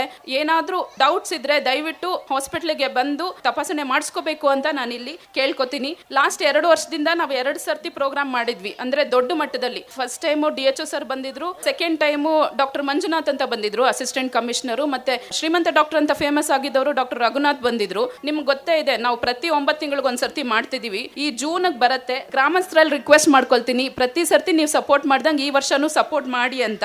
ಎಲ್ಲರಿಗೂ ಈ ಸಂದರ್ಭದಲ್ಲಿ ಆಕಾಶವಾಣಿಯವ್ರ ಕಡೆಯಿಂದ ನಮ್ಗಿದೊಂದು ಒಳ್ಳೆ ಪ್ರೋಗ್ರಾಮ್ ಆಗಿದೆ. ಎಲ್ಲ ಒಳ್ಳೆ ಕೆಲಸ ಮಾಡೋಣ ಅಂತ ಹೇಳ್ತಾ ನನ್ನ ಮಾತು ಮುಗಿಸ್ತಾ ಇದ್ದೀನಿ. Thank you. ತಮ್ಮೆಲ್ಲರನ್ನು ಕುರಿತು ಬಹಳ ಸೊಗಸಾಗಿ ಮಾತನಾಡಿದ್ದಾರೆ. ಏನೆಲ್ಲ ವ್ಯವಸ್ಥೆಗಳಿದ್ದಾವೆ, ಯಾವ್ಯಾವ ಸಂದರ್ಭದಲ್ಲಿ ಹೇಗೆ ಆರೋಗ್ಯ ಇಲಾಖೆಯನ್ನು ಸದ್ಬಳಕೆಯನ್ನು ಮಾಡಿಕೊಳ್ಳಬಹುದು ಅನ್ನುವಂಥ ವಿಚಾರಗಳನ್ನು ಕೂಡ ತಿಳಿಸ್ಕೊಟ್ಟಿದ್ದಾರೆ. ಡಾಕ್ಟರ್ ಕೃತಿ ಅವರಿಗೆ ತಮ್ಮೆಲ್ಲರ ಪರವಾಗಿ ಧನ್ಯವಾದಗಳು. ನವಭಾರತ ಶಾಲೆಯ ವಿದ್ಯಾರ್ಥಿನಿಯರಿಂದ ಒಂದು ನೃತ್ಯ ಕಾರ್ಯಕ್ರಮ.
ಸುಗ್ಗಿಗೆ ಸಂಬಂಧಪಟ್ಟ ಹಾಗೆ ಒಂದು ಒಳ್ಳೆ ನೃತ್ಯವನ್ನ ಪ್ರದರ್ಶನ ಮಾಡಿದಂತಹ ಬಾಗಿವಾಳಿನ ನವಭಾರತ ಶಾಲೆಯ ವಿದ್ಯಾರ್ಥಿನಿಯರಿಗೆ ಹಾಗೂ ಅವರನ್ನು ತಯಾರು ಮಾಡಿದಂತಹ ಶಿಕ್ಷಕರಿಗೆ ಎಲ್ಲರ ಪರವಾಗಿ ಧನ್ಯವಾದಗಳನ್ನು ನಾನು ಕೋರ್ತಾ ಇದ್ದೇನೆ. ಬಾಗಿವಾಳಿನಲ್ಲಿ ಇರ್ತಕ್ಕಂತಹ ಅನೇಕ ಶಿಲಾ ಶಾಸನಗಳನ್ನು ಕುರಿತು ಮಾತನಾಡ್ತಾ ಇದ್ದಾರೆ ನವೀನ್ ಅವರು. ಕೆರೆಯಂ ಕಟ್ಟಿಸು, ಬಾವಿಯಂ ಸವೆಸು, ದೇವಾಗಾರವಂ ಮಾಡಿಸು, ದರೆಯಲ್ಲಿ ಸಿಲ್ಕಿರುವ ಸಿದ್ಧ ಅನಾಥರಂ ಬಿಡಿಸು ಅಂತ ವಿಜಯನಗರದ ಮಂತ್ರಿ ಆಗಿದ್ದಂಥ ಲಕ್ಷ್ಮೀಧರ ಅಮಾತ್ಯನ ತಾಯಿ ಅವನಿಗೆ ಹಾಲು ಕುಡಿಸುವಾಗ ಹೇಳ್ತಾಳಂತೆ. 7 ಶಿಲಾಶಾಸನಗಳು ಇದಾವೆ ಅಂತ ಹಿರಿಯರು ಹೇಳಿದ್ರು. ಅದರಂತೆ ನಮ್ಮೂರಲ್ಲಿ 10ನೇ ಶತಮಾನದೊಂದು ಶಾಸನ ಇದೆ. ಕಲ್ಲೇಶ್ವರ ಸ್ವಾಮಿ ದೇವಸ್ಥಾನಕ್ಕೆ ದತ್ತಿ ಕೊಟ್ಟಿರೋಂಥದ್ದು 10 ರಿಂದ 12ನೇ ಶತಮಾನದವರೆಗೂ ಇದಾವೆ. ಇಲ್ಲಿ ಕೆಲವು ಉಲ್ಲೇಖಗಳಿದೆ. ರಾಶಿ ಪಂಡಿತರಂತ ಬರ್ತಾರೆ. ಸೋಮರಾಶಿ ಪಂಡಿತರಂತಂದ್ರೆ ಸಪ್ತಶೈವಗಳಲ್ಲಿ ಇರೋಂಥ ಪಾಶುಪತ ಶೈವದಲ್ಲಿ ಬರೋ ಅಂತ ಸೋಮರಾಶಿ ಪಂಡಿತರಿಗೆ ಕೊಟ್ಟಿರೋಂಥ ದಾನ ದತ್ತಿಗಳಿದೆ. ಒಂದು ವೀರಗಲ್ಲು ಕೂಡ ಇದೆ. ವೀರಗಲ್ಲಿನ ಬಗ್ಗೆ ಬರೀ ವೀರಗಲ್ಲು ಅಂತ ಹೇಳ್ಬಿಡ್ತಾರೆ ಅಷ್ಟೇನೆ. ಬಟ್ ಅದರಲ್ಲಿ ವಿಜಯನಗರದ ಅರಸ ಕುಮಾರ ಕಂಪಣ್ಣ ಒಡೆಯರು ಬುಕ್ಕನ್ ಮಗ, ಅವನು ನಮ್ಮೂರಲ್ಲಿ ಬೀಡು ಬಿಟ್ಟಿರ್ತಾನಂತೆ. ಅಲ್ಲಿ ಒಬ್ಬ ಸತ್ತಾಗ ಅದಕ್ಕೋಸ್ಕರ ಒಂದು ವೀರಗಲ್ಲನ್ನ ಹಾಕಿಸ್ತಾರೆ. ಅವರು ಬೇಲೂರ್ ಮೇಲೆ ದಾಳಿ ಮಾಡಕ್ ಬಂದಾಗ ಇಲ್ಲಿ ಬೀಡು ಬಿಟ್ಟಿರ್ತಾರೆ. ಅದಕ್ಕೋಸ್ಕರನೇ ಆ ಕಲ್ಲನ್ನ ಹಾಕ್ಸಿ ಇದ್ ಮಾಡಿದ್ದಾರೆ. ಅದಾದ್ಮೇಲೆ ಅವನು ಮಧುರೆ ಕಡೆ ಹೋಗ್ತಾನೆ. ಅದ್ರ ಬಗ್ಗೆ ಅವರ ಧರ್ಮಪತ್ನಿ ಆದಂತ ಗಂಗಾಂಬಿಕಾ ಅವರು ಮಧುರಾ ವಿಜಯ ಅಂತ ಹೇಳ್ಬಿಟ್ಟು ಒಂದು ಬುಕ್ನೇ ಬರೀತಾರೆ ಅವ್ರ ಬಗ್ಗೆ. ಇದೆಲ್ಲನೂ ಉಲ್ಲೇಖ ಮಾಡಿಕೊಂಡು ನಾವು ತುಂಬಾ ನಮ್ಮೂರ ಇತಿಹಾಸದ ಬಗ್ಗೆ ಚುಟುಕಾಗಿ ಮುಗಿಸ್ಬಾರ್ದು, ತುಂಬಾ ದೊಡ್ಡ ಉಲ್ಲೇಖ ಮಾಡಬೇಕು. ಅದಕ್ಕೆ 7-8 ಶಾಸನಗಳ ಬಗ್ಗೆ ತುಂಬಾ ವಿಸ್ತಾರವಾಗಿರೋಂಥ ಇತಿಹಾಸ ಇದೆ, ಅದರದೇ ಆದಂಥ ಒಂದು ಮಹತ್ವ ಇದೆ. ಅದನ್ನೆಲ್ಲ ಸೇರಿಸ್ಬೇಕು ಅಂತ ಹೇಳಿ ಇಷ್ಟನ್ನು ಮಾತಾಡೋಕ್ಕೆ ಅವಕಾಶ ಕೊಟ್ಟಂತ ಎಲ್ಲರಿಗೂ ವಂದಿಸ್ತಾ ನಮಸ್ಕಾರಗಳು. ಧನ್ಯವಾದಗಳು ನವೀನ್ ಅವರಿಗೆ. ಬಾಗಿವಾಳನಲ್ಲಿ ಇರ್ತಕ್ಕಂತಹ ಅನೇಕ ಶಾಸನಗಳನ್ನ ಕುರಿತು ಬಹಳ ಸಂಕ್ಷಿಪ್ತವಾಗಿ ಮಾತನಾಡಿದ್ರು. ಕುಸುಮ ಅವರು ಆರ್ಥಿಕ ಸಾಕ್ಷರತೆಯನ್ನ ಕುರಿತು ಮಾತನಾಡ್ತಾರೆ. ಆರ್ಥಿಕ ಸಾಕ್ಷರತೆ ನಮ್ಮ ಜೀವನದಲ್ಲಿ ಅತಿ ಮುಖ್ಯ. ಹುಟ್ಟಿದ ಮನುಷ್ಯ ಒಂದಲ್ಲ ಒಂದನ ಸಾವನ್ನ ಕಾಣಲೇಬೇಕು. ಆ ನಡುವೆ ನಮ್ಮ ಕುಟುಂಬಕ್ಕೋಸ್ಕರ ದುಡಿತಾ ಇರ್ತೀವಿ. ಎಲ್ಲರ ಮನೆಯಲ್ಲೂ ವೆಹಿಕಲ್ ಇದೆ. ಶೋರೂಮ್ ಇಂದ ಗಾಡಿ ಆಚೆ ತರುವಾಗ ಇನ್ಶೂರೆನ್ಸ್ ಇಲ್ಲದೆ ಯಾರಿಗೂ ಗಾಡಿಯನ್ನ ಕೊಡೋದಿಲ್ಲ. ಮತ್ತೆ ಪ್ರತಿ ವರ್ಷ ರಿನ್ಯೂವಲ್ನ ಮಾಡಿಸ್ತೀವಿ. ಜೀವ ಇಲ್ಲದೆ ಇರೋ ಗಾಡಿಗೆ ಇನ್ಶೂರೆನ್ಸ್ ಇರುತ್ತೆ, ಜೀವ ಇರೋ ಬಾಡಿಗೆ ಇನ್ಶೂರೆನ್ಸ್ ಇರಲ್ಲ. ಜೀವ ಇಂಪಾರ್ಟೆಂಟು. ಅದಕ್ಕೆ ಬ್ಯಾಂಕಿನ ಮುಖಾಂತರ ನಮ್ಮ ಸರ್ಕಾರ 1-2 ಇನ್ಶೂರೆನ್ಸ್ ಸ್ಕೀಮ್ ಅನ್ನ ತಂದಿದೆ. ಒಂದು ಪ್ರಧಾನ ಮಂತ್ರಿ ಸುರಕ್ಷಾ ಬಿಮಾ ಯೋಜನೆ ಅಂತ 18 ರಿಂದ 70 ವರ್ಷದ ವಯೋಮಾನದವರೆಲ್ಲರಿಗೂ ಕೇವಲ ವಾರ್ಷಿಕವಾಗಿ 20 ರೂಪಾಯಿ ಕಟ್ಟಾಗುತ್ತೆ. ಏನಪ್ಪ ಬೆನಿಫಿಟ್ ಅಂದ್ರೆ, ನಮಗೆ ಆಕಸ್ಮಿಕ ಮರಣ ಸಂಭವಿಸಿದ್ರೆ ನಮ್ಮ ನಾಮಿನಿಗೆ 2 ಲಕ್ಷ ರೂಪಾಯಿ ಬರುತ್ತೆ. ಆಕಸ್ಮಿಕ ಮರಣ ಅಂದ್ರೆ ಆಕ್ಸಿಡೆಂಟ್ ಆಗ್ಬೋದು, ಹಾವು ಕಡಿಬೋದು, ನೀರಿನ ಅನಾಹುತ, ಬೆಂಕಿ ಅನಾಹುತ, ಈ ರೀತಿ ಯಾವುದೇ ರೀತಿಯ ಅನಾಹುತ ಆದ್ರೂ 2 ಲಕ್ಷ ನಮ್ಮ ನಾಮಿನಿಗೆ ಬರುತ್ತೆ. ಇನ್ನೊಂದಿದೆ, 18 ರಿಂದ 50 ವರ್ಷದ ವಯೋಮಾನದವ್ರಿಗೆ ಪ್ರಧಾನ ಮಂತ್ರಿ ಜೀವನ್ ಜ್ಯೋತಿ ವಿಮಾ ಯೋಜನೆ ಅಂತ. ಇದಕ್ಕೆ 436 ರೂಪಾಯಿ ಕಟ್ಟಾಗುತ್ತೆ. ಇದು ಆಕಸ್ಮಿಕ ಮರಣ ಸಂಭವಿಸಬಹುದು ಅಥವಾ ನ್ಯಾಚುರಲ್ ಡೆತ್ ಆಗ್ಬೋದು, ಕಿಡ್ನಿ ಫೇಲ್ ಆಗ್ಬೋದು ಅಥವಾ ಹಾರ್ಟ್ ಅಟ್ಯಾಕ್ ಆಗ್ಬೋದು. ಇದಕ್ಕೂ ಕೂಡ 2 ಲಕ್ಷ ಬರುತ್ತೆ. ಇವೆರಡೂ ಮಾಡಿಸ್ಕೊಂಡು ನಮ್ಗೆ ಆಕಸ್ಮಿಕ ಮರಣ ಸಂಭವಿಸಿದ್ರೆ ನಮ್ಮ ನಾಮಿನಿಗೆ 4 ಲಕ್ಷ ಬರುತ್ತೆ. ಅದಕ್ಕೆ ದಯವಿಟ್ಟು ನಿಮ್ಮ ಬ್ಯಾಂಕ್ ಖಾತೆ ಎಲ್ಲಿದೆಯೋ ಎಲ್ಲಾ ಬ್ಯಾಂಕ್ ಅಲ್ಲೂ ಇರುತ್ತೆ, ಮಾಡಿಸ್ಕೋಬಹುದು. ಕೆನರಾ ಬ್ಯಾಂಕ್ ಅಲ್ಲಿ ಒಂದು ಏಂಜಲ್ ಅಕೌಂಟ್ ಅಂತ 5,000, 30,000 ಮತ್ತೆ 1 ಲಕ್ಷ ಮಿನಿಮಮ್ ಬ್ಯಾಲೆನ್ಸ್ ಅನ್ನ ಇಟ್ರೆ ನಮಗೆ ಕ್ಯಾನ್ಸರ್ ಕವರೇಜ್ ಆಗುತ್ತೆ. ಇದು ಸೇವಿಂಗ್ಸ್ ಅಕೌಂಟ್. ಅದು ಹೆಣ್ಣು ಮಕ್ಕಳಿಗಾಗಿ ಮಾತ್ರ ಇರುವಂತ ಖಾತೆ. 5,000 ಮಿನಿಮಮ್ ಬ್ಯಾಲೆನ್ಸ್ ಇಟ್ರೆ 3 ಲಕ್ಷ ಕ್ಯಾನ್ಸರ್ ಕವರೇಜ್ ಆಗುತ್ತೆ. 30,000 ಮಿನಿಮಮ್ ಬ್ಯಾಲೆನ್ಸ್ ಇಟ್ರೆ 5 ಲಕ್ಷ ಕ್ಯಾನ್ಸರ್ ಕವರೇಜ್ ಆಗುತ್ತೆ. 1 ಲಕ್ಷ ಮಿನಿಮಮ್ ಬ್ಯಾಲೆನ್ಸ್ ಇಟ್ರೆ 10 ಲಕ್ಷ ಕ್ಯಾನ್ಸರ್ ಕವರೇಜ್ ಆಗುತ್ತೆ ಅಂತ ಹೇಳ್ತಾ ನಂಗೆ ಅವಕಾಶ ಮಾಡಿಕೊಟ್ಟ ಎಲ್ಲರಿಗೂ ವಂದಿಸುತ್ತಾ ನನ್ನ ಮಾತುಗಳನ್ನ ಮುಗಿಸ್ತಾ ಇದ್ದೀನಿ. ಆರ್ಥಿಕ ಸಾಕ್ಷರತೆಯನ್ನ ಕುರಿತು ಕುಸುಮಾ ಅವರು ಇದುವರೆಗೆ ಮಾತನಾಡಿದ್ರು. ತಮ್ಮೆಲ್ಲರ ಪರವಾಗಿ ಅವರಿಗೆ ಧನ್ಯವಾದಗಳು. ಸಿದ್ದಯ್ಯ ಅವರಿಂದ ಈಗ ಒಂದು ಗೀತೆ. ಶಿವ ಶಿವ ಎಂದರೆ ಭಯವಿಲ್ಲ,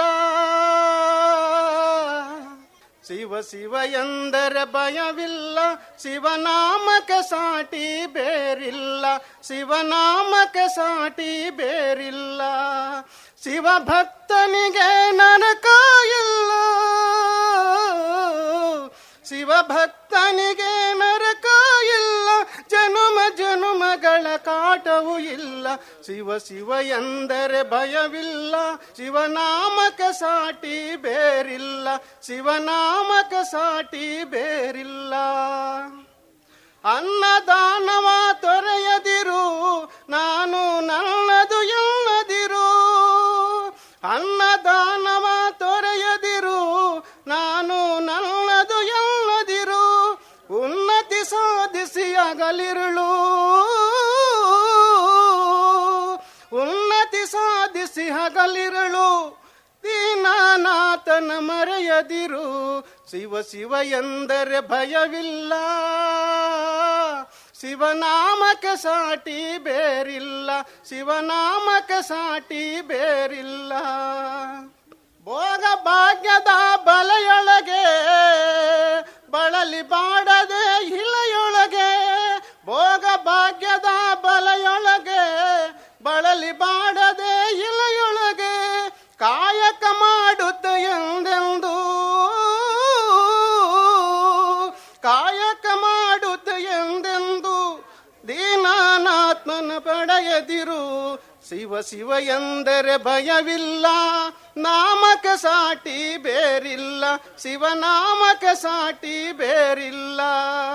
ದಾನವ ಜಗದಳು ದಪವಯ್ಯ, ದಾನವೇ ದನಕರ ಜಪವಯ್ಯ, ದಾನವ ಜಗದಳು ದಪವಯ್ಯ, ದಾನವೇ ಜನಕರ ದಪವಯ್ಯ. ಅಪಕಾರವ ನೀ ಮಾಡಿದರೆ, ಅಪಕಾರವ ನೀ ಮಾಡಿದರೆ ಕೈಲಾಸವನು ಸಿಗದಲ್ಲ. ಶಿವ ಶಿವ ಎಂದರೆ ಭಯವಿಲ್ಲ, ಶಿವನಾಮಕ್ಕೆ ಸಾಟಿ ಬೇರಿಲ್ಲ, ಶಿವನಾಮಕ್ಕೆ ಸಾಟಿ ಬೇರಿಲ್ಲ. ಧನ್ಯವಾದಗಳು ಸಿದ್ದಯ್ಯ ಅವರಿಗೆ. ಸಿದ್ದಯ್ಯ ಅವರು ಒಳ್ಳೆ ಭಕ್ತಿಗೀತೆಯನ್ನ ಹಾಡಿದ್ದಾರೆ. ಶೋಭಾ ಅವರಿಂದ ಬಾಗೇವಾಳನಲ್ಲಿ ಇರತಕ್ಕಂತಹ ಸ್ವಸಹಾಯ ಸಂಘಗಳನ್ನ ಕುರಿತು ಮಾತನಾಡ್ತಾರೆ. ನಮ್ಮೂರಲ್ಲಿ 12 ಸ್ತ್ರೀ ಶಕ್ತಿ ಸಂಘಗಳಿವೆ, 15 ಸ್ವಸಹಾಯ ಸಂಘಗಳಿವೆ ಮತ್ತು ನಮ್ಮ ಗ್ರಾಮ ಪಂಚಾಯತಿ ವ್ಯಾಪ್ತಿಯ ಒಕ್ಕೂಟಕ್ಕೆ 34 ಮಹಿಳಾ ಸ್ವಸಹಾಯ ಸಂಘಗಳು ಒಳಪಟ್ಟಿದ್ದು ಸುಮಾರು 400 ಜನ ಮಹಿಳೆಯರು ಉಳಿತಾಯವನ್ನು ಮಾಡುತ್ತಿದ್ದಾರೆ.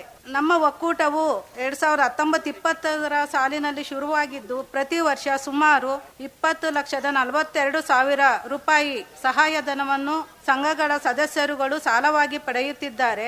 ಈ ಹಣವನ್ನು ಸ್ವಯಂ ಉದ್ಯೋಗಕ್ಕೆ, ಹೈನುಗಾರಿಕೆಗೆ, ಹೊಲಿಗೆ, ಕುರಿ ಸಾಕಾಣಿಕೆ, ಅಂಗಡಿ ವ್ಯಾಪಾರ, ಕೃಷಿ ಇನ್ನಿತರ ಚಟುವಟಿಕೆಗಳಿಗೆ ಮಹಿಳೆಯರು ಬಳಸಿಕೊಳ್ಳುತ್ತಿದ್ದಾರೆ. ಈ ಮೊದಲು ಮೀಟರ್ ಬಡ್ಡಿಯಿಂದ ತತ್ತರಿಸಿದ ನಮ್ಮ ಹಳ್ಳಿಯ ಜನರು ಸ್ವಸಹಾಯ ಸಂಘಗಳ ಮೂಲಕ ಸಾಲದ ಸೌಲಭ್ಯ ರೂಪದಲ್ಲಿ ಹಣವನ್ನು ಪಡೆದು ತಮ್ಮ ಕಷ್ಟಗಳನ್ನು ಪರಿಹರಿಸಿಕೊಂಡು ನಿರಾಳವಾಗಿ ಜೀವನ ನಡೆಸುತ್ತಿದ್ದಾರೆ. ನಮ್ಮ ಗ್ರಾಮ ಪಂಚಾಯತಿ ವ್ಯಾಪ್ತಿಗೆ 7 ಹಳ್ಳಿಗಳಿದ್ದು ಹೆಚ್ಚು ಜನ ಸಂಘವನ್ನ ಮಾಡ್ಕೋಬೇಕು. ಸರ್ಕಾರದಿಂದ ಅನೇಕ ತರಬೇತಿಗಳನ್ನು ಸ್ವಸಹಾಯ ಸಂಘಗಳಿಗೆ ಕೊಡ್ತಾ ಇದ್ದಾರೆ. ಉದ್ಯಮಶೀಲತೆ ತರಬೇತಿ ಇರ್ಬೋದು, ಹೈನುಗಾರಿಕೆ ಮಾಡೋದಿರ್ಬೋದು, ಮಾಡ್ತಾರೆ ಅಂದ್ರೆ ಅವ್ರಿಗೆ ಸಂಘದಲ್ಲಿ ಬಡ್ಡಿ ರಹಿತ ಸಾಲ ಸಿಗುತ್ತೆ. ಇದನ್ನೆಲ್ಲ ಬಳಸ್ಕೊಂಡು ಅನುಕೂಲ ಪಡ್ಕೋಬೇಕು ಅಂತ ಹೇಳ್ತಾ ಇಷ್ಟು ಮಾತಾಡಲು ಅವಕಾಶ ಕೊಟ್ಟ ತಮಗೆಲ್ಲರಿಗೂ ಧನ್ಯವಾದಗಳು. ಊರಿನಲ್ಲಿ ಇರತಕ್ಕಂತಹ ಸಂಘಗಳ ಬಗ್ಗೆ ಇದುವರೆಗೆ ಏಕೆ ಶೋಭಾ ಅವರು ಮಾತನಾಡಿದ್ರು. ಮಾಹಿತಿಯನ್ನ ಮಾಡಿಕೊಟ್ಟಿದ್ದಕ್ಕಾಗಿ ಅವರಿಗೆ ಧನ್ಯವಾದಗಳು. ದಯಾನಂದ್ ಅವರು ಮಲಬಾರ್ ಚಾರಿಟಬಲ್ ಟ್ರಸ್ಟ್ ಅನ್ನ ಕುರಿತು ಮತ್ತೆ ಅವರು ನೀಡ್ತಾ ಇರತಕ್ಕಂತಹ ವಿದ್ಯಾರ್ಥಿ ವೇತನವನ್ನ ಕುರಿತು ಮಾತನಾಡಬೇಕು ಅಂತ ಅವರಲ್ಲಿ ವಿನಂತಿ ಮಾಡ್ತೇನೆ. ಮಲಬಾರ್ ಗೋಲ್ಡನ್ ಡೈಮಂಡ್ ಸಂಸ್ಥೆ ಕಳೆದ 15 ವಸಂತದಿಂದ ಹಾಸನದ ಶಾಖೆ ಹೊಂದಿದೆ. ನಮ್ಮ ಲಾಭಾಂಶದಲ್ಲಿ 5% ನಾವು ಸಾಮಾಜಿಕ ಕಳಕಳಿಗೋಸ್ಕರ ಬಳಸ್ತಾ ಇದೀವಿ. ಅದರಲ್ಲಿ ಸರ್ಕಾರಿ ಶಾಲೆಯಲ್ಲಿ ಕಲಿತಿರುವಂತ ಬಡ ಹೆಣ್ಣು ಮಕ್ಕಳುಗಳಿಗೆ ಫಸ್ಟ್ PUC ನಂತರ ಎಲ್ಲಿವರೆಗೂ ಕಲಿತಿರೋ ವಿದ್ಯಾಭ್ಯಾಸ ಅಲ್ಲಿವರೆಗೂ ಕೂಡ ಸ್ಕಾಲರ್ಶಿಪ್ ನ ಕೊಡಮಾಡುವಂತದ್ದು ಮಾಡ್ತಾ ಇದೀವಿ. 126 ವಿದ್ಯಾರ್ಥಿನಿಯರಿಗೆ ಸುಮಾರು 11,75,000 ಹಾಸನ ಶಾಖೆಯ ಮೂಲಕ ಕೊಟ್ಟಿದ್ದೇವೆ. ಈ ಕಾರ್ಯಕ್ರಮದಲ್ಲಿ ಮನವಿ ಏನಂತ ಹೇಳಿದ್ರೆ, ಬಾಗಿವಾಳು ಗ್ರಾಮದಲ್ಲಿ ಸುತ್ತಮುತ್ತ ಇರುವಂತಹ 10 ಹಳ್ಳಿಗಳಲ್ಲಿ ಯಾರು 10th ಮುಗಿಸಿ ನೀವು ಮುಂದಿನ ವಿದ್ಯಾಭ್ಯಾಸನ ಸರ್ಕಾರಿ ಶಾಲೆಯಲ್ಲೇ ಕಲಿತಿರೋ ಅವರು ಬರುವ ಸೆಪ್ಟೆಂಬರ್ನಲ್ಲಿ ನಮ್ದು ಮಲಬಾರ್ ಗೋಲ್ಡನ್ ಡೈಮಂಡ್ಸ್ ಒಂದು ವೆಬ್ಸೈಟ್ ಇದೆ.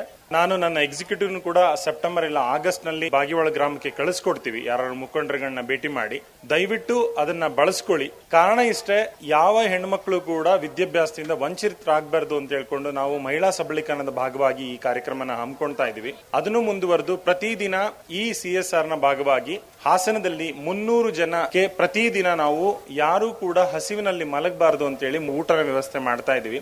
ಅದು ಸರ್ಕಾರಿ ವೈದ್ಯಕೀಯ ಕಾಲೇಜಿನ ಪ್ರಿಮೈಸಸ್ ನಲ್ಲಿ ನಾವು ಪ್ರತಿದಿನ ವಿತರಣೆ ಮಾಡ್ತಾ ಇದೀವಿ. ಹಾಸನಕ್ಕೆ ಬರುವಂತವ್ರು ಯಾರಾದ್ರೂ ಆ ದಿನಗಳಲ್ಲಿ ಇತ್ತು ಅಂತ ಹೇಳಿದ್ರೆ ಯಾರು ಕೂಡ ಹಸಿವಲ್ಲಿ ಇರಬಾರದು ಅಂತ ಹೇಳಿ ಈ ಕಾರ್ಯಕ್ರಮನ ಹಮ್ಮಿಕೊಂಡಿದೀವಿ. ಇಂತ ಒಳ್ಳೆ ವೇದಿಕೆಯನ್ನು ಕಲ್ಪಿಸಿಕೊಟ್ಟಿದ್ದಕ್ಕಾಗಿ ಆಕಾಶವಾಣಿಯ ಸಿಬ್ಬಂದಿ ವರ್ಗದವರಿಗೆ ನಾನು ತುಂಬು ಆಭಾರಿಯಾಗಿ ನನ್ನ ಮಾತನ್ನು ಮುಗಿಸ್ತೇನೆ. ಧನ್ಯವಾದಗಳು. ಅವರು ಮಾಡ್ತಾ ಇರತಕ್ಕಂತಹ ಕೆಲಸವನ್ನ ಕುರಿತು ಬಹಳ ಸಂಕ್ಷಿಪ್ತವಾಗಿ ದಯಾನಂದ್ ಅವರು ಮಾತನಾಡಿದ್ದಾರೆ. ತಮ್ಮೆಲ್ಲರ ಪರವಾಗಿ ಅವರಿಗೆ ಧನ್ಯವಾದಗಳು. ಇದೀಗ ಮತ್ತೊಂದು ಗೀತೆಯನ್ನ ಕೇಳೋಣ. ನಿಮ್ಮೂರಿನ ಶಿಕ್ಷಕರಾದ ಜಯರಾಮ್ ಅವರು ಹಾಡ್ತಾ ಇದ್ದಾರೆ. ತಿಂಗಾಳು ಮುಳುಗಿದವೋ ರಂಗೋಲ ಬೆಳಗಿದವೋ ತಾಯಿ ಚಾಮುಂಡಿಯ ಪೂಜೆಗೆಂದು ಬಾಳೆ ಬಾಗಿದವೋ.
ಚಾಮುಂಡಿ ಬೆಟ್ಟದಲ್ಲಿ ಮೈಸೂರಿಂದಾಚೆ ಚಾಮುಂಡಿ ಬೆಟ್ಟದಲ್ಲಿ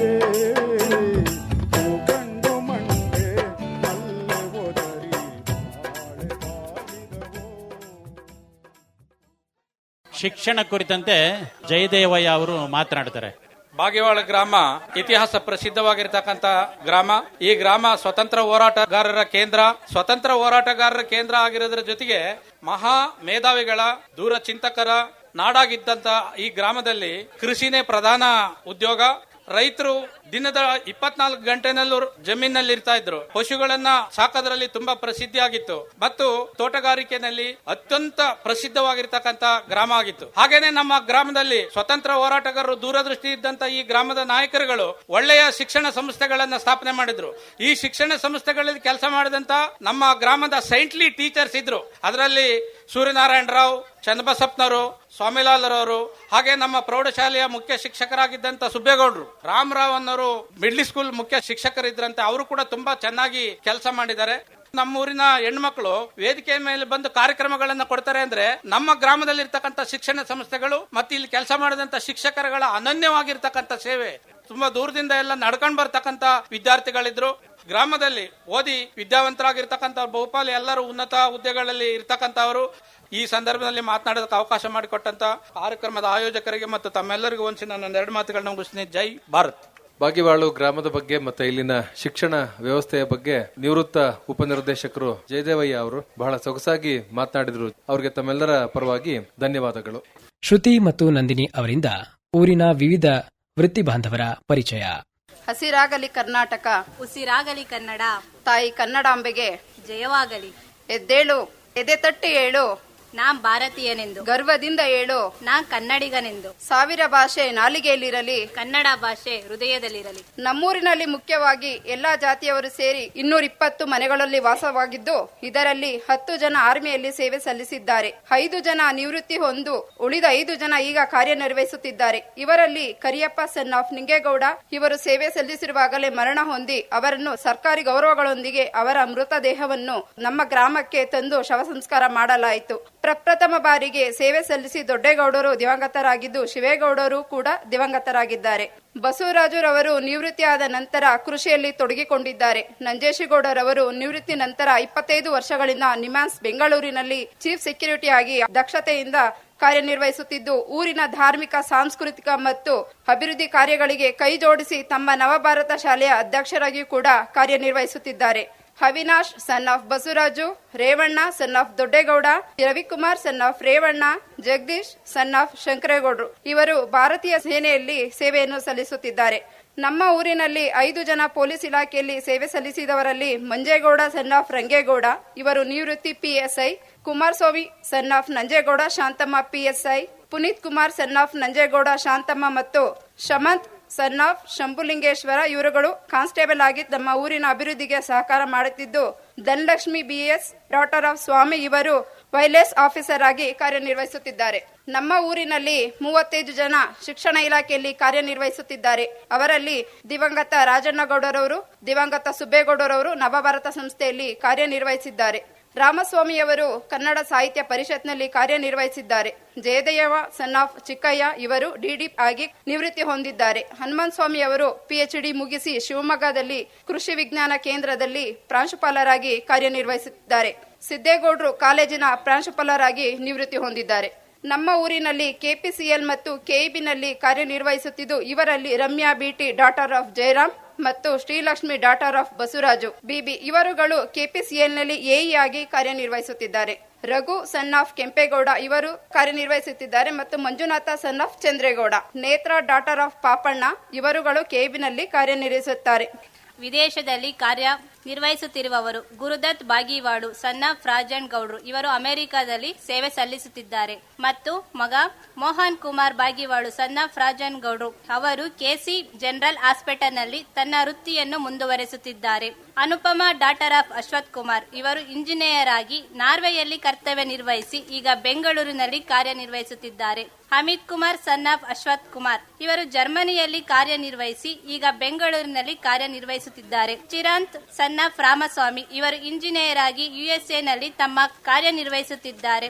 ರಂಜನ್ ಸನ್ ಆಫ್ ದೊಡ್ಡರಾಜಣ್ಣ ಇವರು ಹಾಂಗ್ಕಾಂಗ್ ನಲ್ಲಿ ಕಾರ್ಯನಿರ್ವಹಿಸುತ್ತಿದ್ದಾರೆ. ಭವಾನಿ ಡಾಟರ್ ಆಫ್ ಸಿದ್ದೇಗೌಡ ಇವರು ರಿಸರ್ಚ್ ಪರ್ಸನ್ ಆಗಿ ಅಮೆರಿಕದಲ್ಲಿ ತನ್ನ ಕಾರ್ಯನಿರ್ವಹಿಸುತ್ತಿದ್ದಾರೆ. ದಿವಂಗತ ಡಾಕ್ಟರ್ ಮಂಜಪ್ಪನವರು ಡಾಕ್ಟರ್ ಆಗಿ ಸೇವೆ ಸಲ್ಲಿಸಿದ್ದಾರೆ ಮತ್ತು ಅವರ ಮಗಳು PhD ಮುಗಿಸಿ ಕೆಂಪೇಗೌಡ ಮಹಾವಿದ್ಯಾಲಯದಲ್ಲಿ ಲೈಬ್ರರಿಯಲ್ಲಿ ಕಾರ್ಯನಿರ್ವಹಿಸುತ್ತಿದ್ದಾರೆ.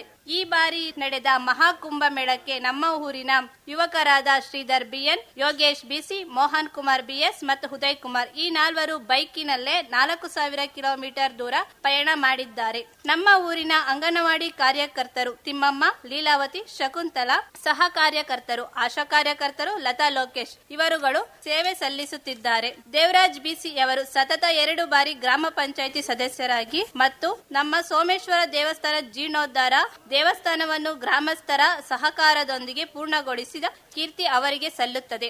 ನಮ್ಮ ಊರಿನಲ್ಲಿ ಸರ್ವೆ ವಿಭಾಗದಲ್ಲಿ ಕಾರ್ಯನಿರ್ವಹಿಸುವರು ಮಧು ಸನ್ ಆಫ್ BT ಮೈಲಿಂಗೇಗೌಡ ಮತ್ತು Manjegowda son of Ningappa Chatnalli. Vijayakumara BR son of Ranganna ಇವರು ಸರ್ಕಾರಿ ನಾಮನಿರ್ದೇಶನ ಸದಸ್ಯ ಹಾಸನ ಹಾಗೂ ರಾಜ್ಯ ಕಾರ್ಯದರ್ಶಿಗಳು. ಡಾಕ್ಟರ್ BR ಅಂಬೇಡ್ಕರ್ ಮತ್ತು ನಾಲ್ವಡಿ ಕೃಷ್ಣರಾಜ ಒಡೆಯರ್ ಅವರ ಸ್ಮಾರಕ ಮತ್ತು ಸಂಗ್ರಹಾಲಯ ಮತ್ತು ಸಂಶೋಧನಾ ಕೇಂದ್ರ ಕರ್ನಾಟಕ ಇವರು ಬಹು ಜನರ ಧ್ವನಿ ಕನ್ನಡ ದಿನಪತ್ರಿಕೆಗಳ ಸಂಪಾದಕರು. Mohan Kumara BR son of Jayaramu ಮಾಜಿ ಪಂಚಾಯಿತಿ ಸದಸ್ಯರು ಮತ್ತು ತಾಲೂಕು ಕಾರ್ಯಾಧ್ಯಕ್ಷರು.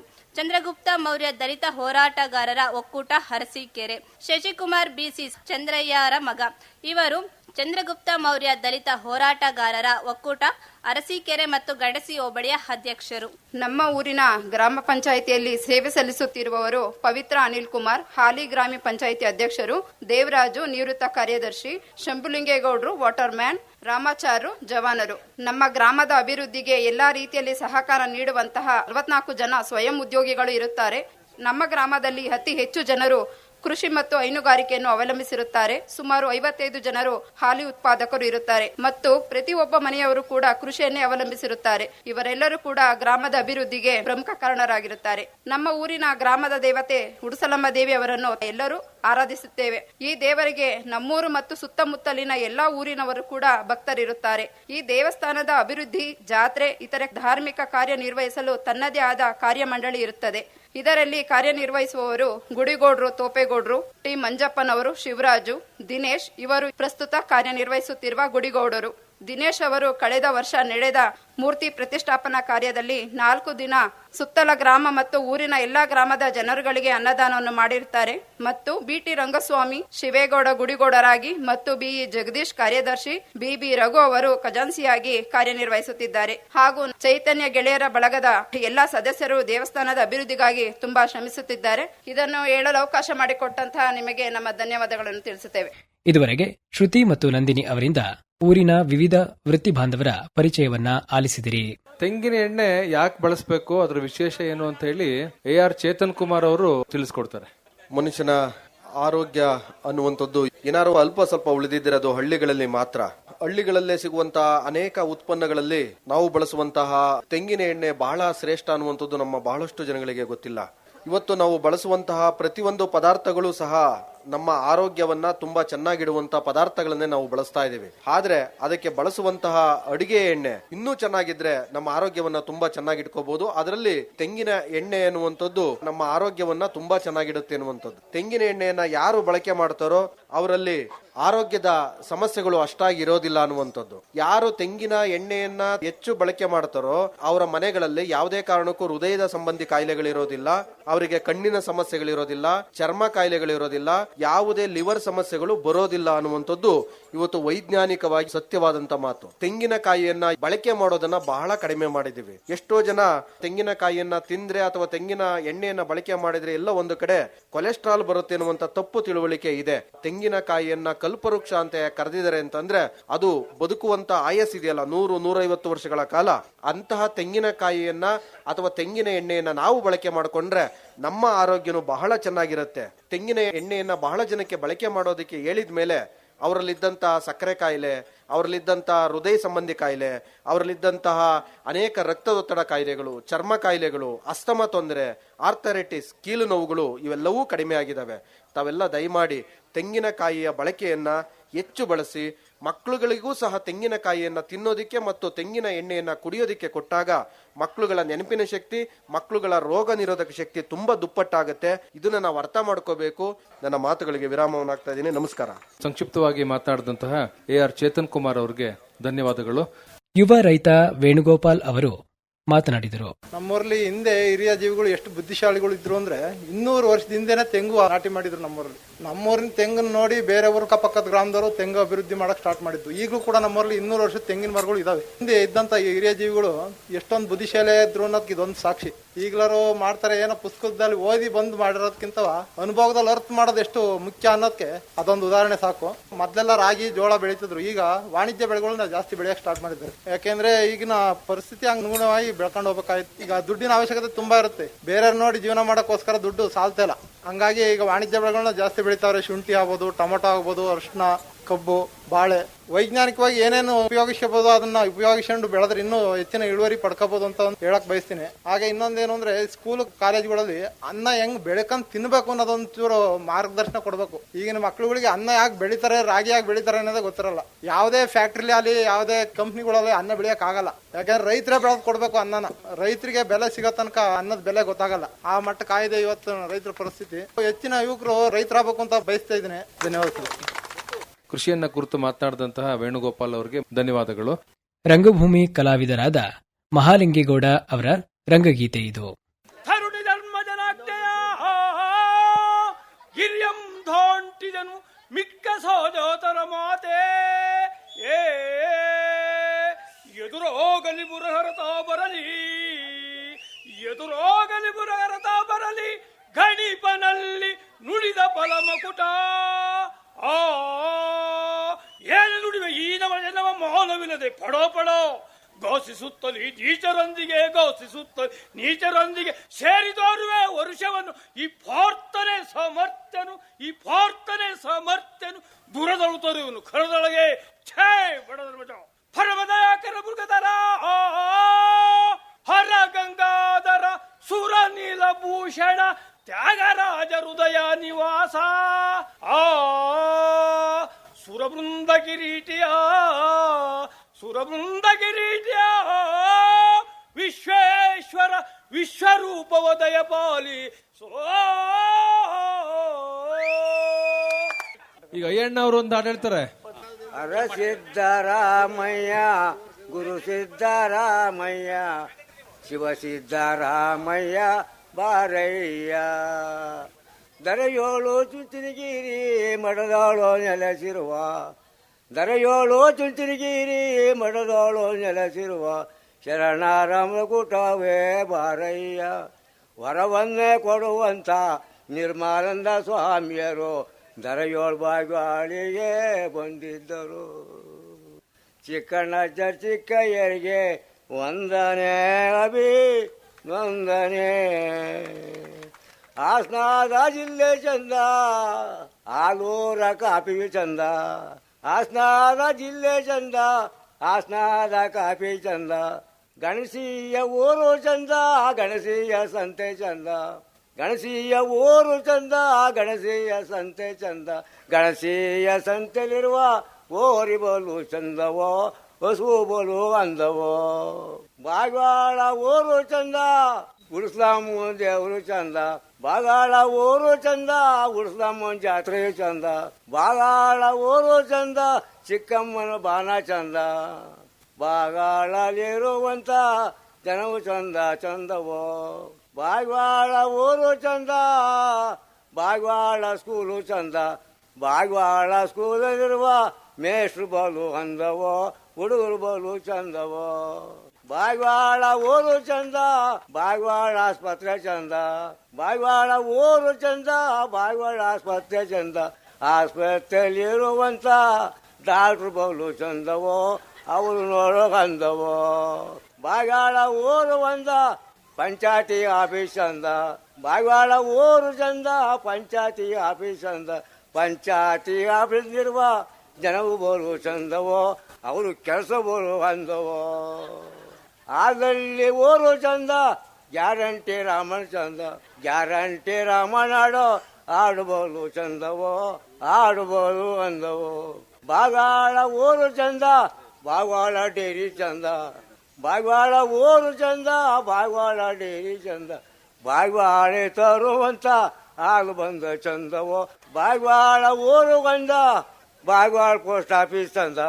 ಬಾಗವಾಳ ಪೋಸ್ಟ್ ಆಫೀಸ್ ನಿಲ್ವ ಕೃಷ್ಣನ್ ನಾಟಕ ಚಂದವೋ, ಕೃಷ್ಣನ್ ನಾಟಕ ಚಂದವೋ. ಬಾಗವಾಳ ಊರು ಚಂದ, ಅಯ್ಯಣ್ಣ ನಾಡು ಚಂದ. ಬಾಗವಾಳ ಊರು ಚಂದ, ಅಯ್ಯಣ್ಣ ನಾಡು ಚಂದ. ಬಾಗವಾಳಲ್ಲಿರುವಂತ ಹೆಣ್ಣು ಬಲು ಚಂದವೋ, ಗಂಡು ಬಲು ಚಂದವೋ ಚಂದ. ಕೃಷ್ಣೇಗೌಡರು ಊರಿನ ಕಲಾವಿದರನ್ನ ಕುರಿತು ಮಾತನಾಡಬೇಕು. 85 ವರ್ಷದಲ್ಲಿ ಕಾಡಪಜ್ಜ ದೂತ ಪ್ರತಾಪಣ್ಣ ಅವರು ಕುರುಕ್ಷೇತ್ರ ನಾಟಕವನ್ನು ಮಾಡಿದ್ರು. ಆಗ ಮೈಕ್ ಇಲ್ಲ ಅಂತ ಒಂದು ಕಾಲದಲ್ಲಿ ಅವರು ಒಂದು ಹಾಡನ್ನ ಹಾಡಿದ್ರೆ ಸುತ್ತ 7 ಹಳ್ಳಿಗೆ ಕೇಳದಂತೆ ಅವರು ಎಷ್ಟೊಂದು ಗಟ್ಟಿಯಾಗಿದ್ರು ಅದಕ್ಕೆ ಇದೊಂದು ಸಾಕ್ಷಿ. ಇದಾದ ನಂತರ 60 ವರ್ಷಗಳ ಹಿಂದೆ ಒಂದು ಕುರುಕ್ಷೇತ್ರವನ್ನ ನಾಟಕ ಮಾಡಿ ಇತಿಹಾಸವನ್ನು ಸೃಷ್ಟಿ ಮಾಡಿದಂತ ಬಾಗಿವಾಳು, ಅದಕ್ಕೆ ಕಾರಣಕರ್ತರು ಬಾಗಿವಾಳು ಯಜಮಾನರು, ಈ ಊರಿನ ಗ್ರಾಮಸ್ಥರು. ಅದಾದ ನಂತರ ಪರ್ವತರಾಜು ಅಂತ ಬರ್ತಾರೆ ನಮ್ಮ ಶಾಲಾ ಶಿಕ್ಷಕರಾಗಿ.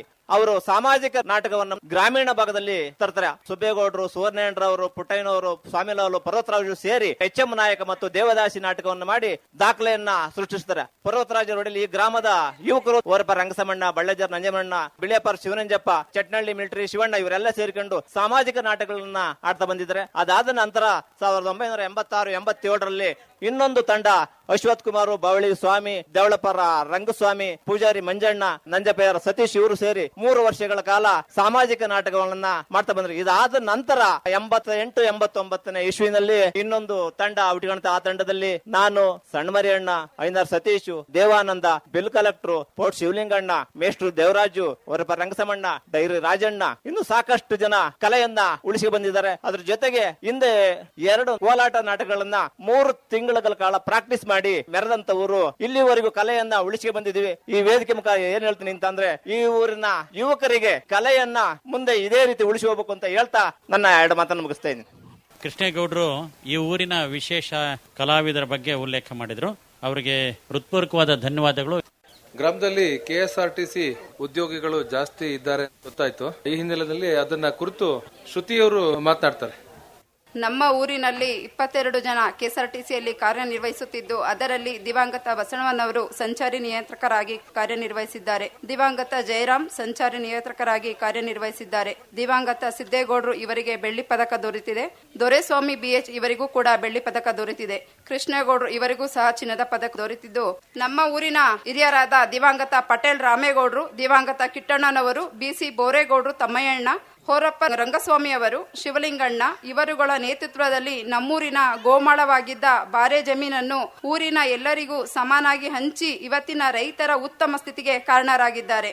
ನಮ್ಮೂರಿನವರಾದ BT ಮರಿಲಿಂಗೇಗೌಡರು 2 ಬಾರಿ ಗ್ರಾಮ ಪಂಚಾಯಿತಿ ಸದಸ್ಯರಾಗಿ, ನಮ್ಮೂರಿನ ಜಯಲಕ್ಷ್ಮಮ್ಮ ರಾಜಣ್ಣಗೌಡರು ನವಭಾರತ ಪ್ರೌಢಶಾಲೆಯ ಅಧ್ಯಕ್ಷರಾಗಿ ಕಾರ್ಯನಿರ್ವಹಿಸಿರುತ್ತಾರೆ.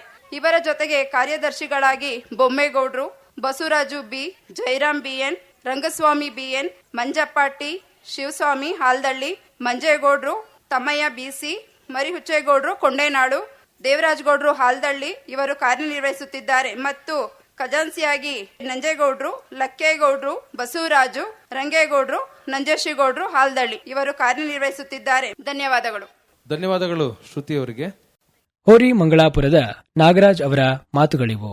ಹಳ್ಳಿ ಧ್ವನಿ ಕಾರ್ಯಕ್ರಮ ಮಾಡೋ ಉದ್ದೇಶ ಅಂದ್ರೆ ಎಲ್ಲಾ ಊರುಗಳಲ್ಲಿ ಮಾಡ್ತಾ ಇದ್ರು. ನಾನು ರೇಡಿಯೋ ಕೇಳ್ತಾ ಇದ್ದೆ, ಚೆನ್ನಾಗಿ ಮೂಡಿ ಬರ್ತಾ ಇತ್ತು. ಆದ್ರೆ ನಮ್ಮ ಬಾಯಿಗೋಳ ಗ್ರಾಮದಲ್ಲಿ ಯಾಕೆ ಮಾಡಬಾರ್ದು?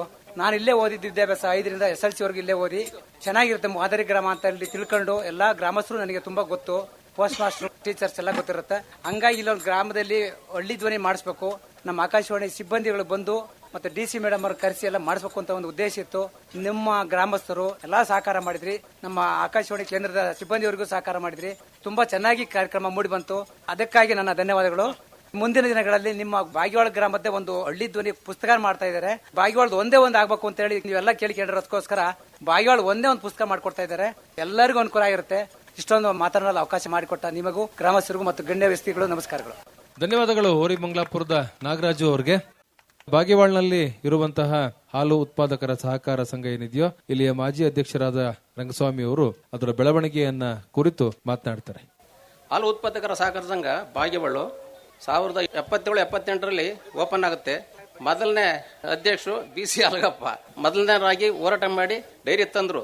2ನೇ ಅಧ್ಯಕ್ಷರು BR Shivalingegowda, 3ನೇರು O Rangaswamy, 4ನೇರು BD Ramaswamy, BC ಶಂಕಲಿಂಗೇಗೌಡ, C Rangaswamy, BC Devaraj, ಈಗಿರೋರು BG Kiran Kumar.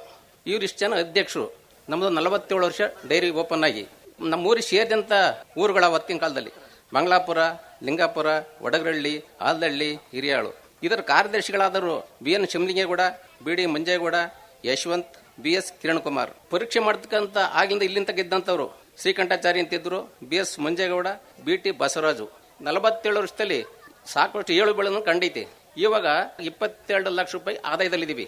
ನಾವು ಸಾಕಷ್ಟು ನಷ್ಟವನ್ನು ಅನುಭವಿಸಿದ್ವಿ, ಅಲ್ಕೂ ಪಡೆದಿದ್ವಿ. ನಮಗೆ ಮುಖ್ಯವಾಗಿ ಈಗ ಯಾವುದೇ ಇದಕ್ಕೆ ಇರೋದು ನಮ್ಮ ಹಾಲಿಂದ ಒಂದೇ ಉತ್ಪಾದನೆ, ಅದು ಬಿಟ್ಟರೆ ಬೇರೆ ಮಾರ್ಗ ಇಲ್ಲ. ಅದರಿಂದ ಡೈರಿ ನಮಗೆ ಮುಖ್ಯ ಅಂದ್ಕೊಂಡು ನನಗೆ ಮಾತಾಡಕ್ಕೆ ಅವಕಾಶ ಕೊಟ್ಟ ತಮ್ಮೆಲ್ಲರಿಗೂ ಹೊಂದಿಸಿ ನಾನು ಮತ್ತೆ ಮುಗಿಸ್ತೀನಿ. ಊರಿನ ಮನು, ರೇಣುಕಾ, ದಿಲೀಪ್, ಜಯಮ್ಮ, ಮೋಹನ್ ಮತ್ತು ಇತರೆ ಜಾನಪದ ಕಲಾವಿದರಿಂದ ಭಜನೆ ಹಾಡು. ದಯ ಮಾಡೋ ವಿನಾಯಕ, ಜಯ ನೀಡೋ ವಿನಾಯಕ, ದಯ ಮಾಡೋ ವಿನಾಯಕ, ದಯ ನೀಡೋ ವಿನಾಯಕ. ಕೋಟಿ ಕೋಟಿ ತೋರಣ ವಿದ್ಯಾಪೇಟ, ಕೋಟಿ ಕೋಟಿ ತೋರಣ ವಿದ್ಯಾಪೇಟ, ಸರ್ವಕಾಯೇಶು ಸರ್ವದಾ ವಿಘ್ನರಾಜ, ಕಾಯೇಶು ಸರ್ವದಾ ವಿಘ್ನರಾಜ, ದಯ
ವಂದನಾರ್ಪಣೆ ಶಿಕ್ಷಕರಾದ ಜಯರಾಮ್ ಅವರಿಂದ.